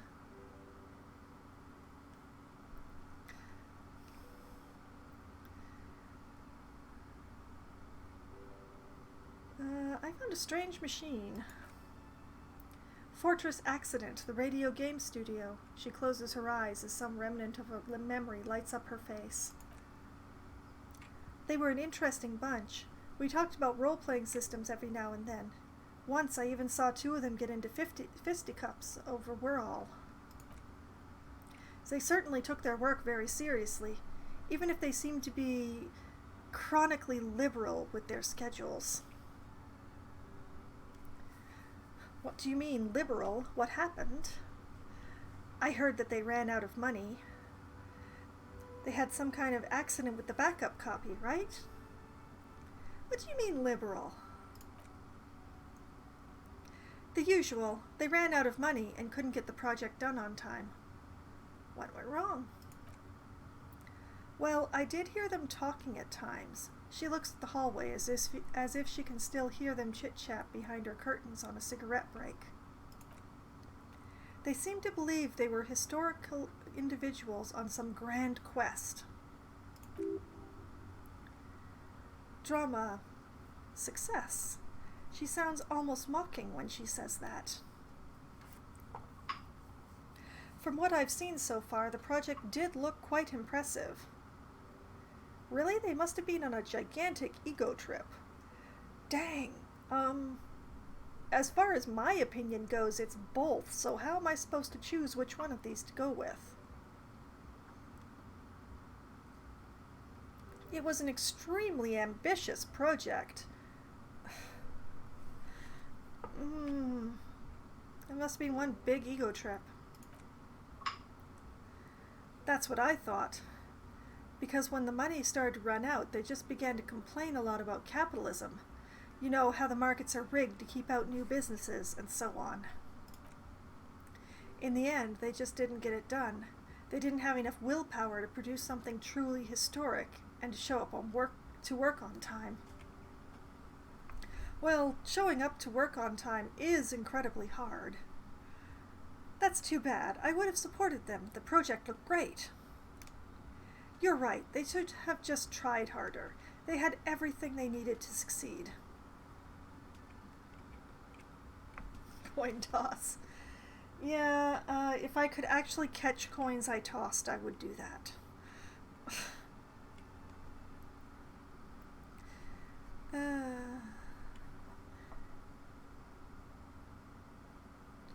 Showing up to work on time is incredibly hard, says the amnesiac who spent 3 days in a binge. I got XP for that? And so is producing something extraordinary. Her eyes wander to the shelves full of dice prototypes and discarded models. Anything else? There was a terrifying bear in the cellar. Oh boy, the fabled Revocul Ice City. You're in for a treat here. She smiles and leans closer, hands on her knees like a stand-up comedian ready to tell a story. The place was owned by 2 guys who had some rather innovative ideas about marketing. The bear was one of them. Now ask me about their other ideas. Conceptualization success. Indeed, what were the other ideas? All right, what about the other ideas? Or, I don't care about their other ideas, I just want to hear about the bear. Did the bear work? What about the other ideas? There was really just one, and it involved picking out the prettiest girls in the neighborhood and paying them 20 cents per hour to man the booth. And by man the booth, I mean slumped behind the counter with a face that could maim you if you ever dared to disturb their bored magazine browsing. She leans back, disapproving. Frida does the same thing. I know a girl just like that. She works in Frida as a cashier and she's not particularly friendly. What did they expect? 20 cents per hour is dog's pay. I'm surprised they showed up to work at all. That's an award-winning idea. How else do you choose people around you? I don't have an opinion on employing teens. I just want to know, did it work for the business? Obviously not. And I mean, the idea of deliberately hiring the prettiest girls in the neighborhood might have worked if they had paid them enough to at least pretend to be happy.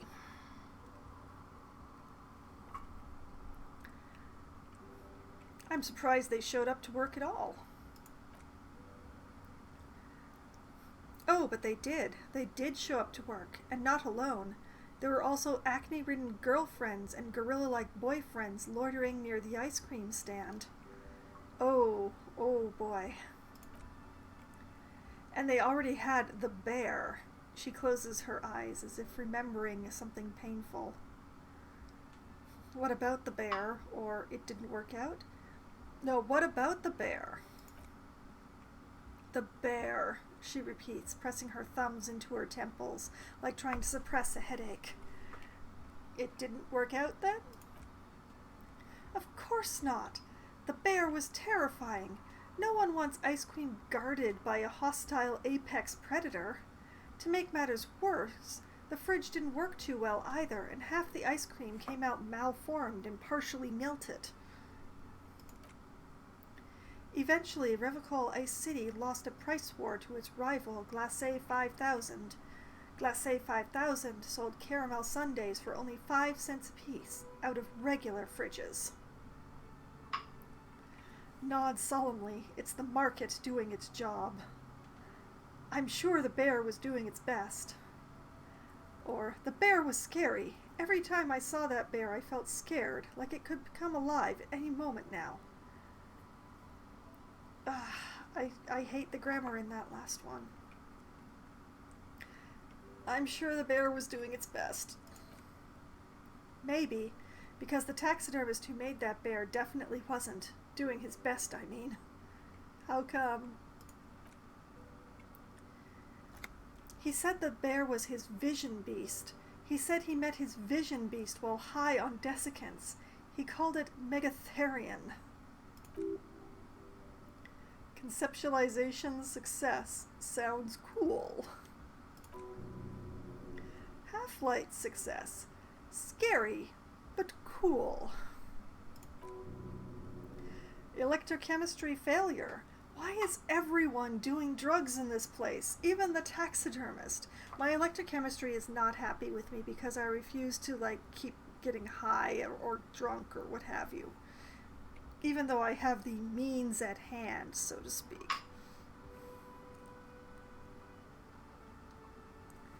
Megatherion. What's a vision beast?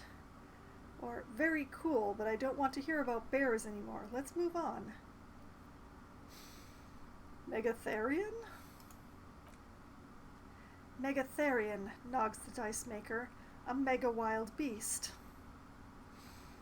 What's a mega wild beast? It's an imaginary beast that guides you through life. By telling you to do more drugs, mostly. I don't do drugs. I do drugs. I've got a vision beast myself. I don't have a comment on drugs. I don't have a comment. Moving along. Understandable. You shouldn't do them, nods the dice maker. You're a police officer, after all. More experience. Anyway, now you know the story of the fallen ice cream empire. She seems almost sad, finishing the story. Some dust beams swirl in the morning light. Her eyes follow it idly. a mega wild beast, you know, not just any wild beast. It has to be mega. Perception, sight, success. Little sparkling embers under the window. Shivers, success. Outside it's light. Light scatters from the low-hanging cloud cover. There's always the threat of snow. Anything else? Another failed business, perhaps? I've been here a long time. I have other questions. Good. I hope it clarified things a bit. What else? I've heard this place is cursed. I've heard the stories, she nods as the wind howls in from the furnace shaft above, but I don't think those stories are true. Wait, how do you explain what happened to all those companies then? Or Plaisance is the one who sent me. She's convinced that the place is swarming with malicious energies. It's Plaisance. She's convinced. Plaisance, the bookshop lady? She raises her brows. I've heard that her business is doing rather well. Have the energies spared her somehow? Plaisance is a wise woman. She has Seminese trinkets protecting her against the curse. Actually, the bookstore isn't doing that well. There are hardly any customers, and she has to exploit her own daughter to keep the company going. The curse is just biding its time before it strikes again. Sooner or later, everyone will fail, even her. I don't know why the bookstore hasn't gone bankrupt yet. That's what I'm here to investigate.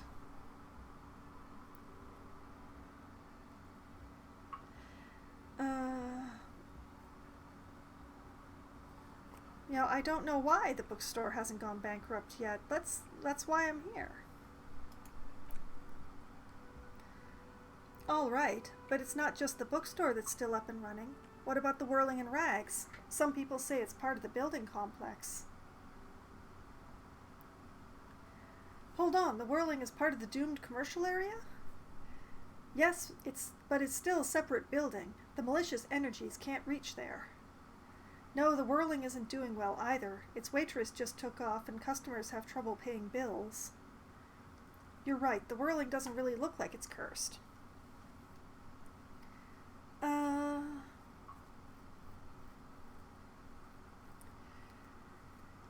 I think the best answer is the first one, even though it covers ground that I've already taken care of.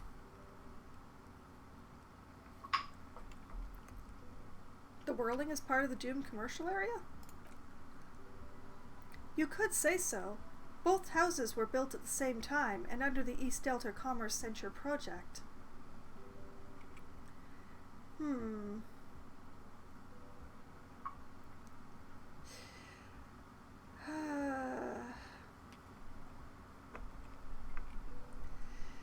You're right, the Whirling doesn't really look like it's cursed.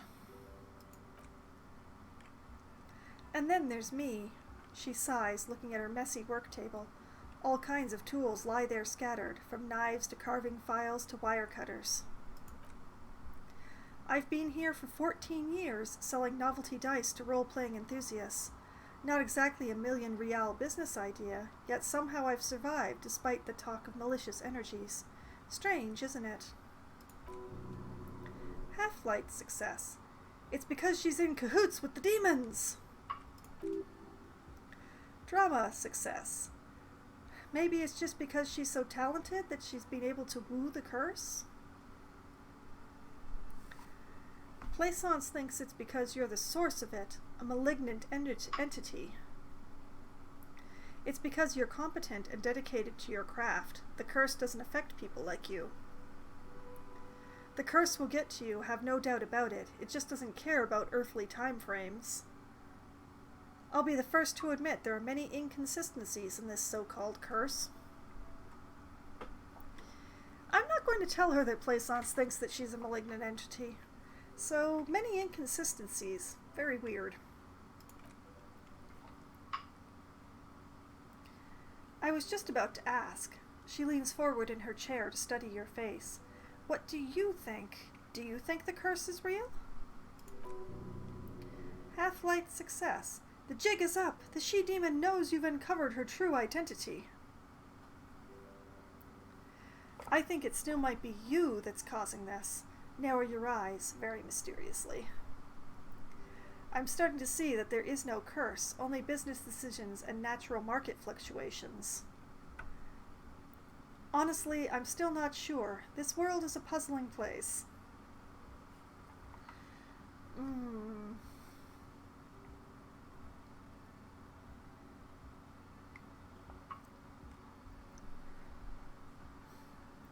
The world is a puzzling place. Is it now? She squints at you from her desk. I've always thought it's a rather mundane and boring place with no supernatural surprises in sight. Well, if you ever find a way to explain all these inconsistencies in the curse, let me know. She turns back to her work. Drama success. That's all she has to say on the subject. She's been thorough and truthful as far as we can see. And this has brought up a legendary level challenge on Shivers. Why hasn't her business failed? There's a 17% chance. I don't know that I have anything to increase my shivers besides using my skill points. How did you become a dice maker? How did I become one? It was a business decision. I was a regular jeweler at first, but that's an unfocused field with too much competition. Some of my friends were role players. They asked me to make some polyhedral dice out of cobalt. That was my first order. I grew it from there. Do you like role-playing games yourself? Or understood? Do you like role-playing games? Not especially. I like working with rare materials and a steady pay. And role-players as customers. They're nice people. Rhetoric success. Some of those nice people have big bucks to spend on novelty items. Did that change anything? That did not change anything.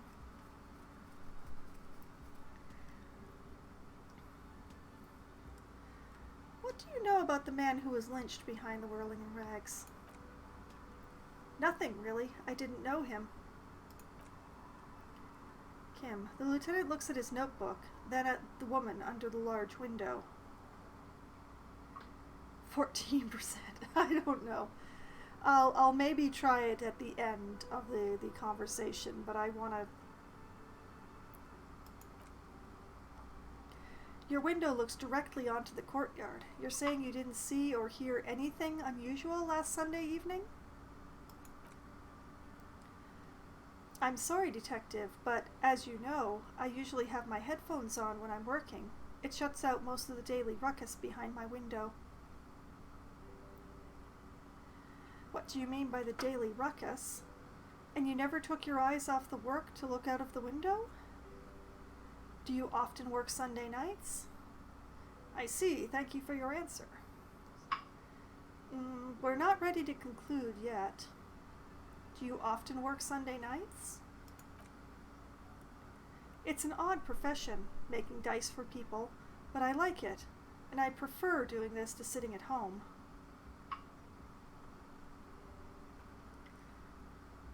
That was not an answer. That was a failure to answer. She did not say yes or no.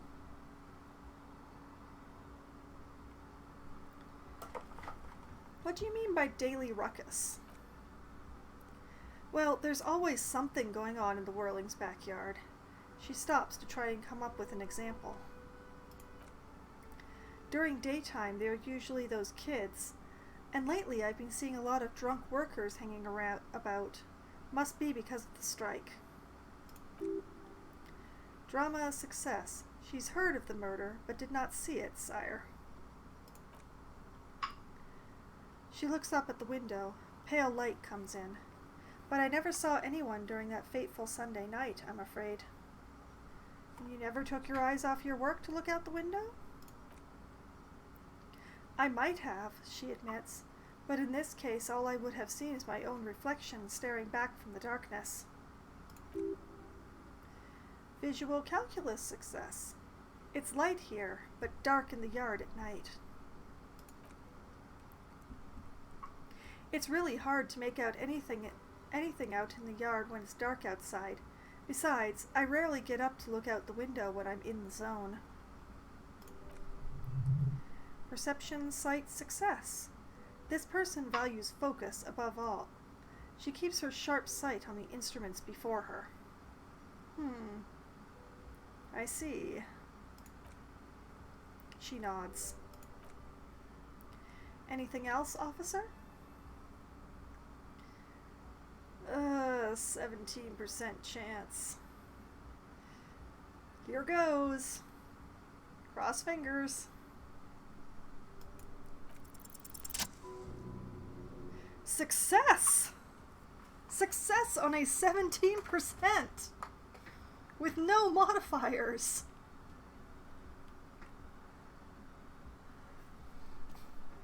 A gust of cold air sweeps through the chimney. The stones and minerals on the shelves rattle as though agitated. For a moment, it almost feels as though you're outside the building, exposed to the atmosphere. I'm not sure how I did it, but it did. I got it exactly. I got the exact number. I rolled a 10 and my shivers was 4. Wow.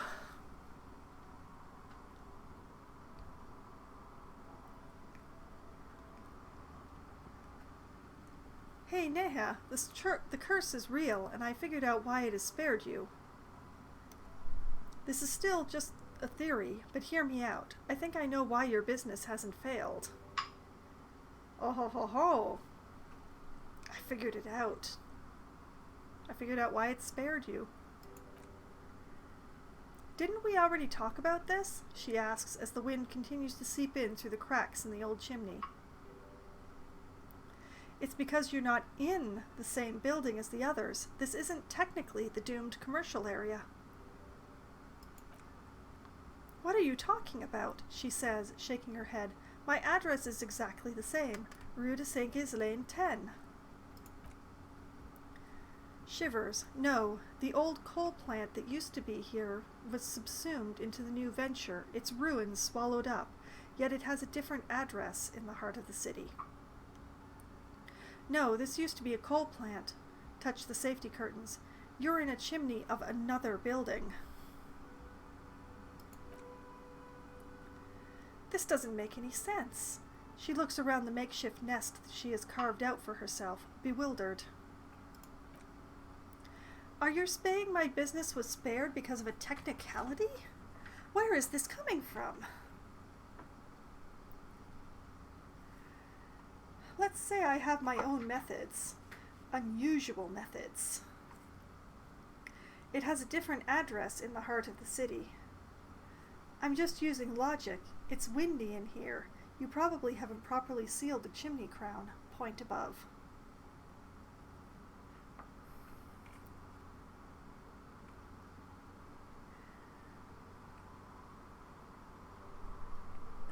You know what? Let's go for the poetic one. In the heart of the city, this is a different address. And what does it mean I'm safe from failure? No one's really ever safe from failure. Or rest assured, no psychic attacks will reach you here.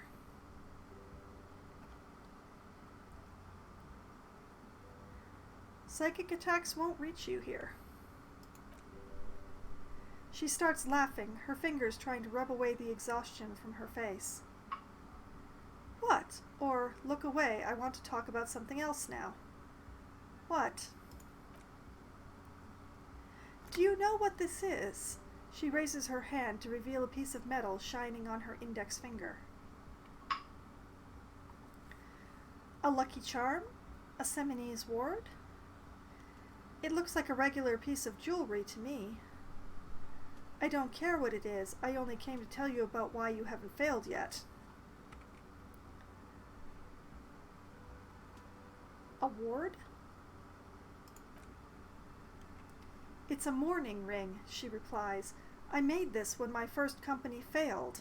It was a small jewelry shop right here in the East Delta Commerce Center, built with the little I inherited from my parents. I drove it into the ground within a year. I didn't have what you would call a viable business plan. See, the curse is real. I bet you didn't run this little jewelry shop from the protective depths of the chimney. Why are you telling me this?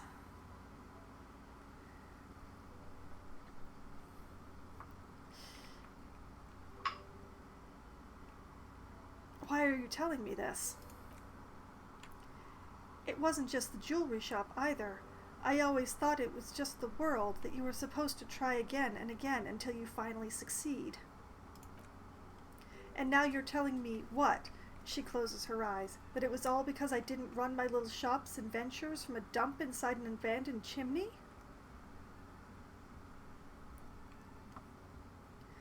Don't call it a dump. You've made it nice and cozy here. I'm sorry, I don't know what to say. It's entropy. Or, yes, coincidence is all that safeguards us.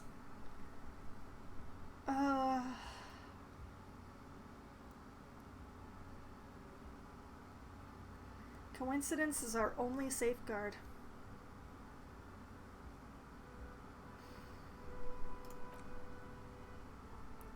Yeah, she stares out of the window, not really hearing your words. Or maybe it's the entire world that's cursed? It's such a precarious place. Nothing ever works out the way you want it. That's why people like role-playing games. You can be whoever you want to be. You can try again. Still, there's something inherently violent even about dice rolls. It's like every time you cast a die, something disappears. Some alternative ending, or an entirely different world. She picks up a pair of dice from the table and examines them under the light.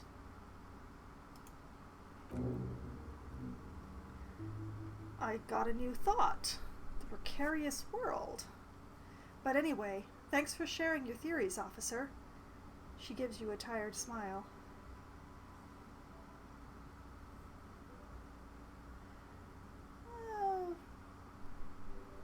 What if I ordered a die from her? Can I afford it? No, I don't. I've only got the 50, and I haven't picked up any new bottles today. Well, thank you.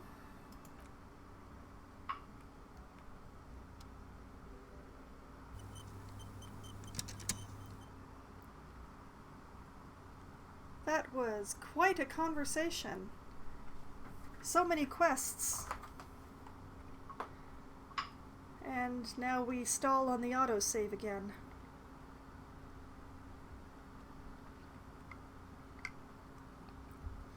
There's a lot to save, but wow.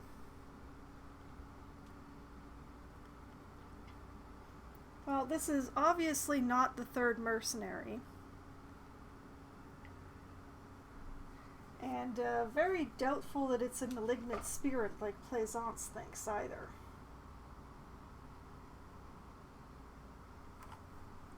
And I can cross off what is behind the steel curtain in my notebook of things to remind myself to do. Haha! Loading games always something. It is.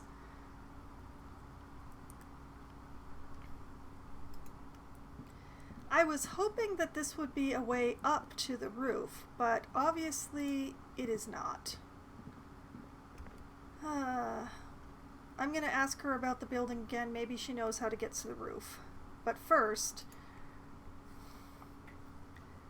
we're going to check the quest list and see what's up.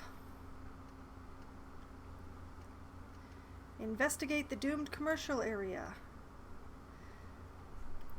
Okay, we have to report back to Plaisance. So there is reporting to Plaisance, there is reporting to the... Right. Notes, notes, notes. Report to Plaisance.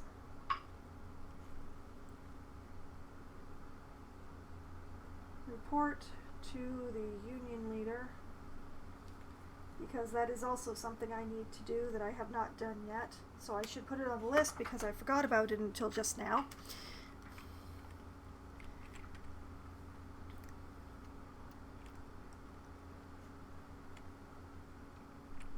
Okay, so definitely not a malignant entity, I would say.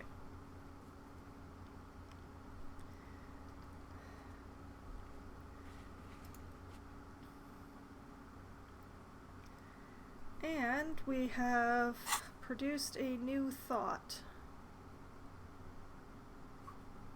The precarious world.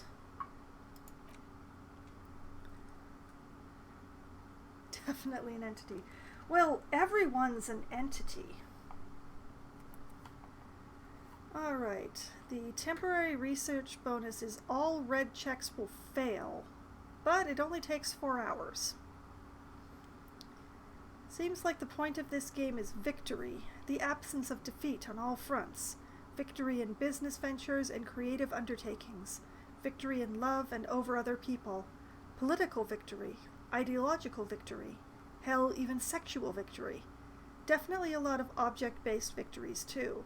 Having things and not losing them. One problem, though. Not a lot of victors in sight. Everyone's mostly losing.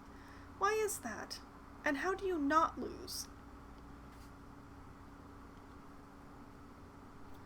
I mean, I have a skill point. I could work on another thought.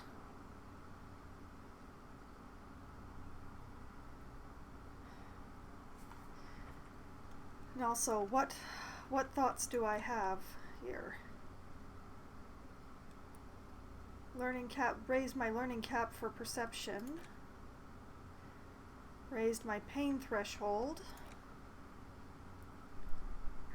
Learning cap for endurance raised. Learning caps for volition and logic were raised. Find better loot in locked containers.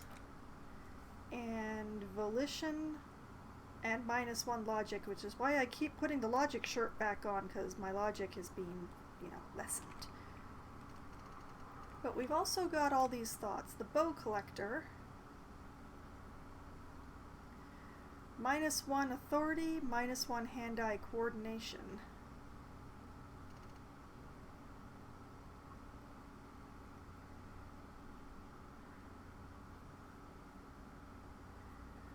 This has something to do with the ex-wife, I believe. White Morning has -1 authority.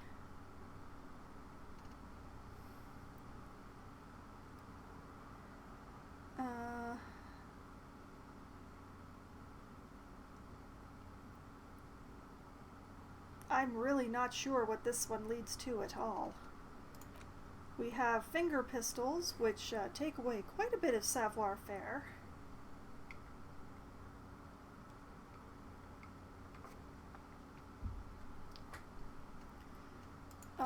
Remember a birthday.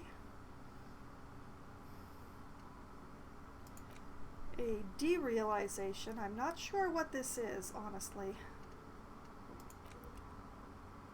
The 15th Indo tribe. No detrimental on this one.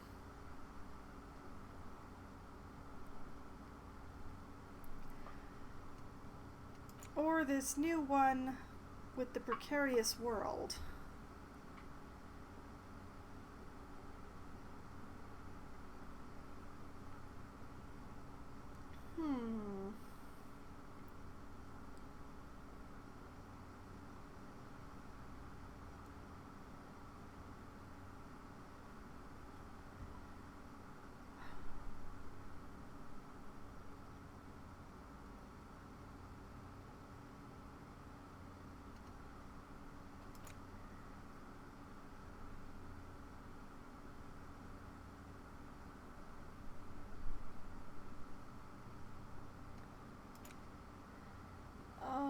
choices are hard.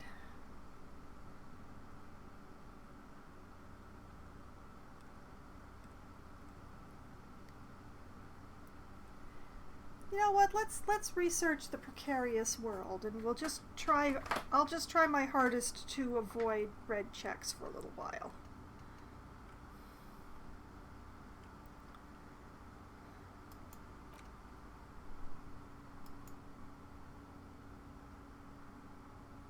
And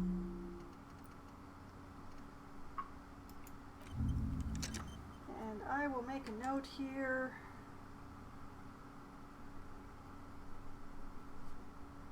Don't do red checks until precarious world thought finished.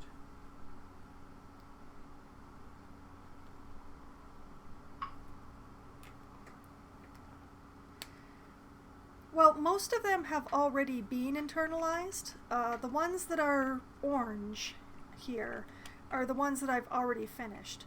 White ones, like the precarious world here right now, those ones have not been completed. And I think I still have another skill point kicking around, but I'm just going to wait on it until I know where I want to spend it.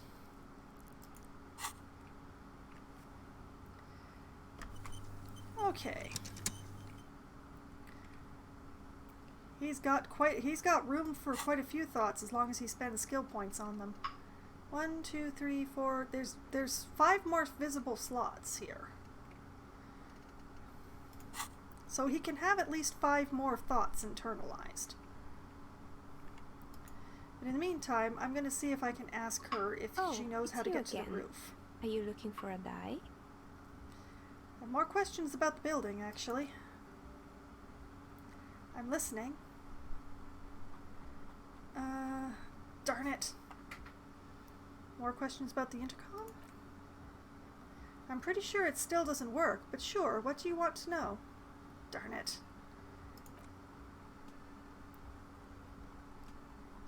Do you know how to get to the roof? Nope.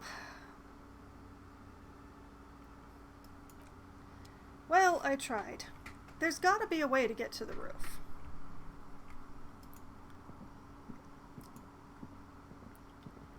There's gotta be a reason why there's a pair of shoes over here.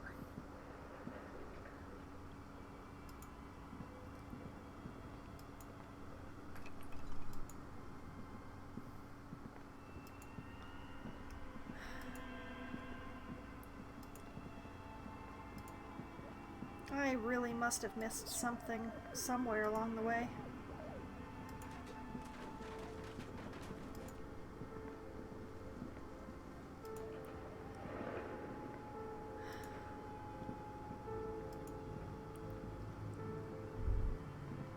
Oh, what's this? Looks like the remains of the 24th window repair shop. Ah, yes, we have more information now.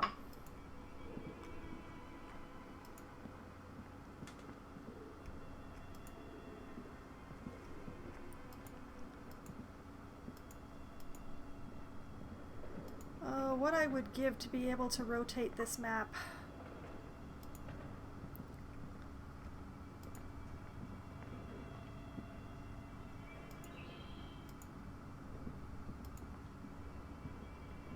What I would give to be able to find the way to get to the roof from here.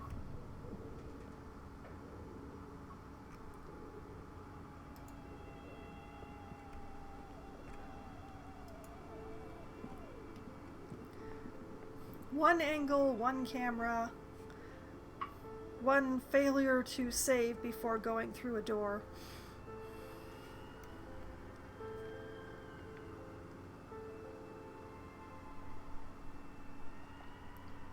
We'll see how this goes.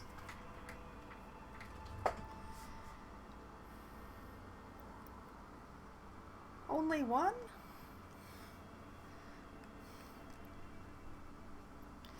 Because I'm pretty sure there's definitely more than one.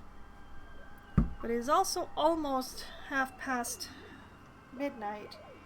So the current plan is to go to the bookstore and stand by Plaisance and talk to her first thing next week.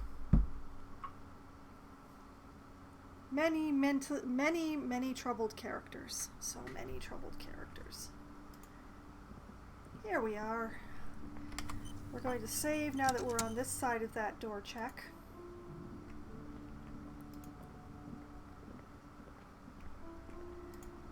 Plaisance! Hi! I probably don't need the flashlight now, do I? Let's put the flashlight away before I forget. Hopefully the conversation with Plaisance is not going to involve any red checks. Because, yeah, that thought's going to take a little while to cook.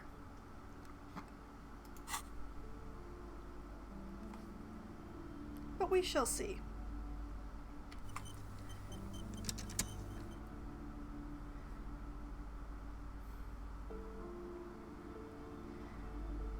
You know what? I will talk to Plaisance now. Why not now? You're alive and well. Don't keep me waiting now. What's in there? In that dark sarcophagus? The dark sarcophagus. Pause dramatically. Yes, yes. How was it? It's being days. Drama a success. Tell her how ghastly it was. You know it's what she wants to hear. It was a charnel house of failed business enterprises, leeching life energy from this bookstore. Honestly, a dump. Nothing to see there, just heaps of garbage. Someone should let the sunshine in. I'm in no position to give out personal opinions. Oh, well, obviously not. Failed business enterprises leeching life energy from your bookstore. I knew it. Oh, such horrors that have been thrust upon us. She shakes her head. But what else did you find? Did anything survive? No, of course not. Have you located the entity?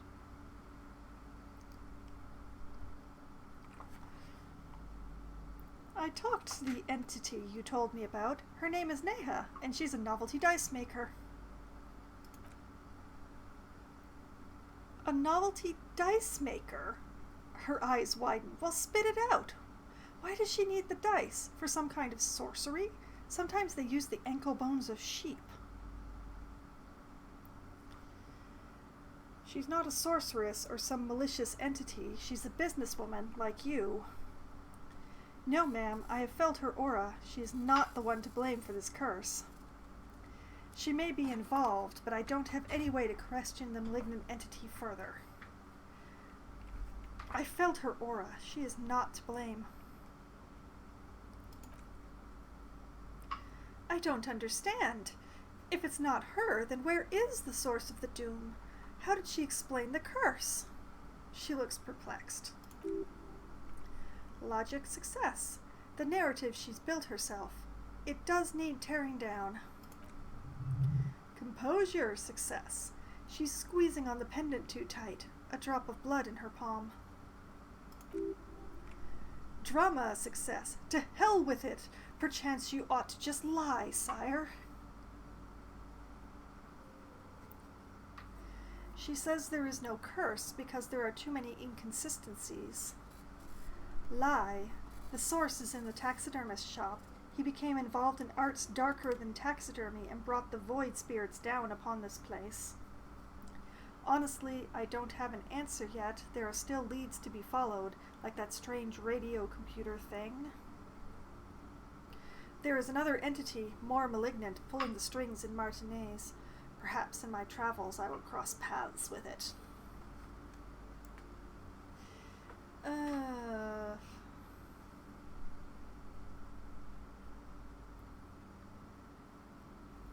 I'm torn between there are still leads to be followed or another entity. You know what? There's another entity, much more malignant. A third order presence, yes! She lets go of the pendant. I've heard of these triactors in certain occult literature that's too dark to dwell on for long, and definitely not in the presence of my daughter. She gestures for you to be silent. 70 experience. I understand everything, sir. Thank you for descending into the maelstrom. I will keep fort up here, strengthen the wards, do my best, and if you happen upon the third entity in your travels, may the Lord be with you. She performs an X-shaped cross on her chest. Kim, well, this has been absolutely educational. If we happen on the third presence in our travels, we will certainly come back to tell you. He turns to you. Should we get out of here before the vortex collapses?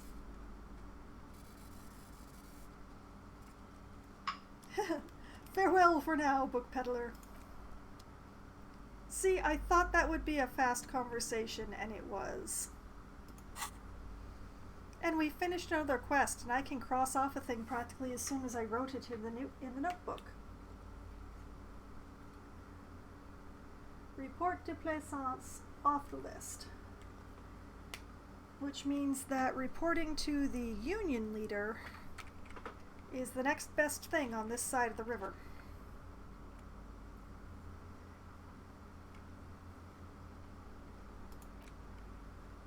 But yes, the doomed commercial area has been investigated.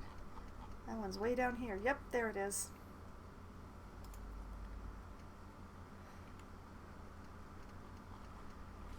Well, the good news is I have completed more quests than I have on my list currently.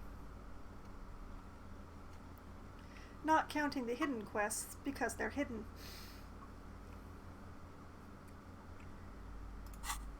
So, now the greatest horror of all, we shall step outside.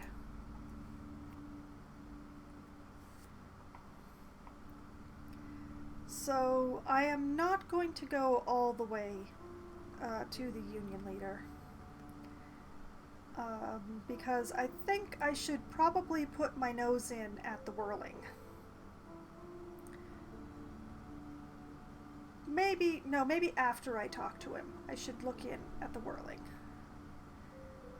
So what I'll do is I will walk over to the scab gathering, and I'll save off there, and make my way over to... Darn it, his name has just flown right out of my head. What was that Union leader's name?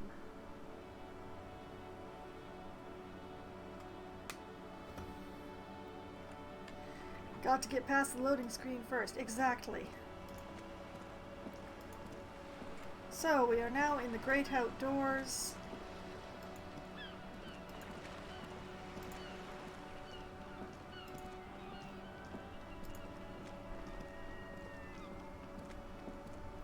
Are those kids still there?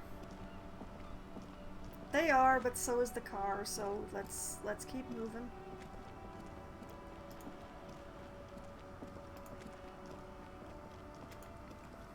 I know, we'll go up and we'll stand next to Manana. We'll log out next to Manana. I probably won't talk to Manana, but you know, his attitude is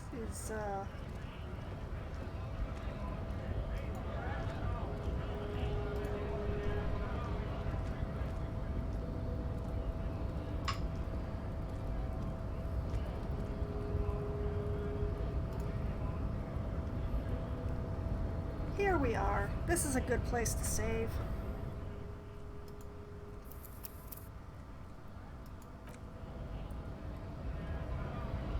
We'll save the game here. And this is where we will pick up again next week.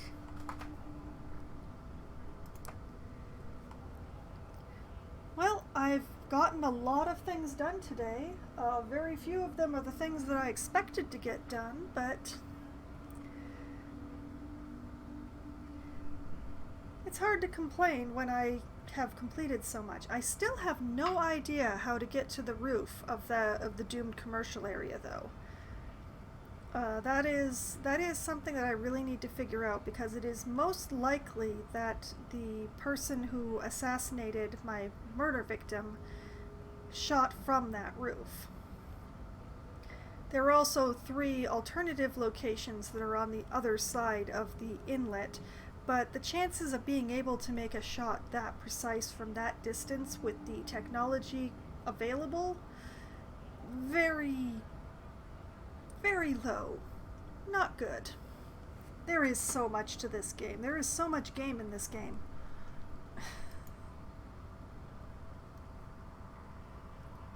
And I do still have so many more things to do, because I have to talk to the union leader about the forms that I mailed for his project, whatever his project is actually supposed to do versus what he told me it was going to do.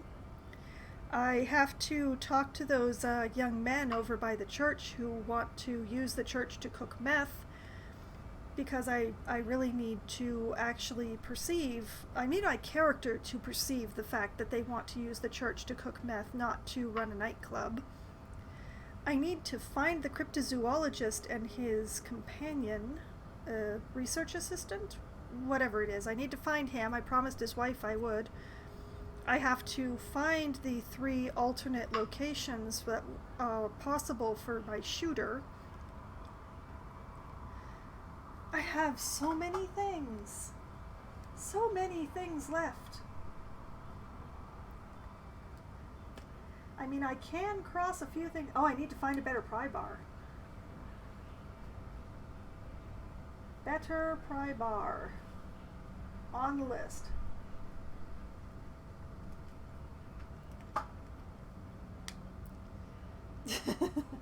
I have a literal list, although it is slightly more than half of it is crossed off. Oh, and I can cross off the talking to the scab leader as well. So now there is definitely more than half of my list is crossed off. Although find the cryptozoologist is not on my list of reminders, so I'll just put it on there.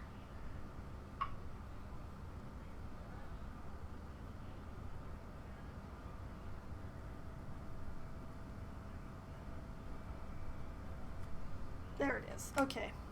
Now half my list is crossed off.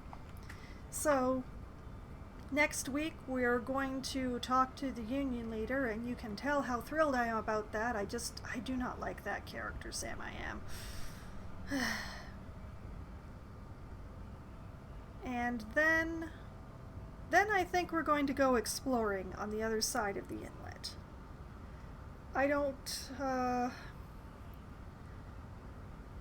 I don't remember off the top of my head what check I need to do at the tent of the young men who are going to be making meth, and I think I want to gather more skill points before I attempt that.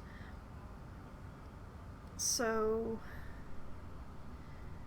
when it comes down to it, I'm just going to avoid talking to them again, and I'm going to continue wandering up the coast, see if I can find some of my shooting locations and maybe a cryptozoologist. That would be nice.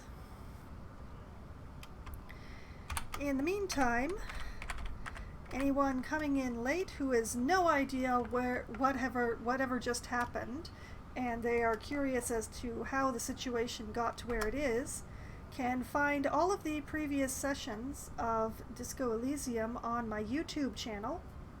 They're all nicely compiled on a list that updates every Friday. And also my Try Not to Die sessions get archived on there as well. Currently it is Oxygen Not Included and Darkest Dungeon. They are also on there in playlist. Thank you very much, Ark.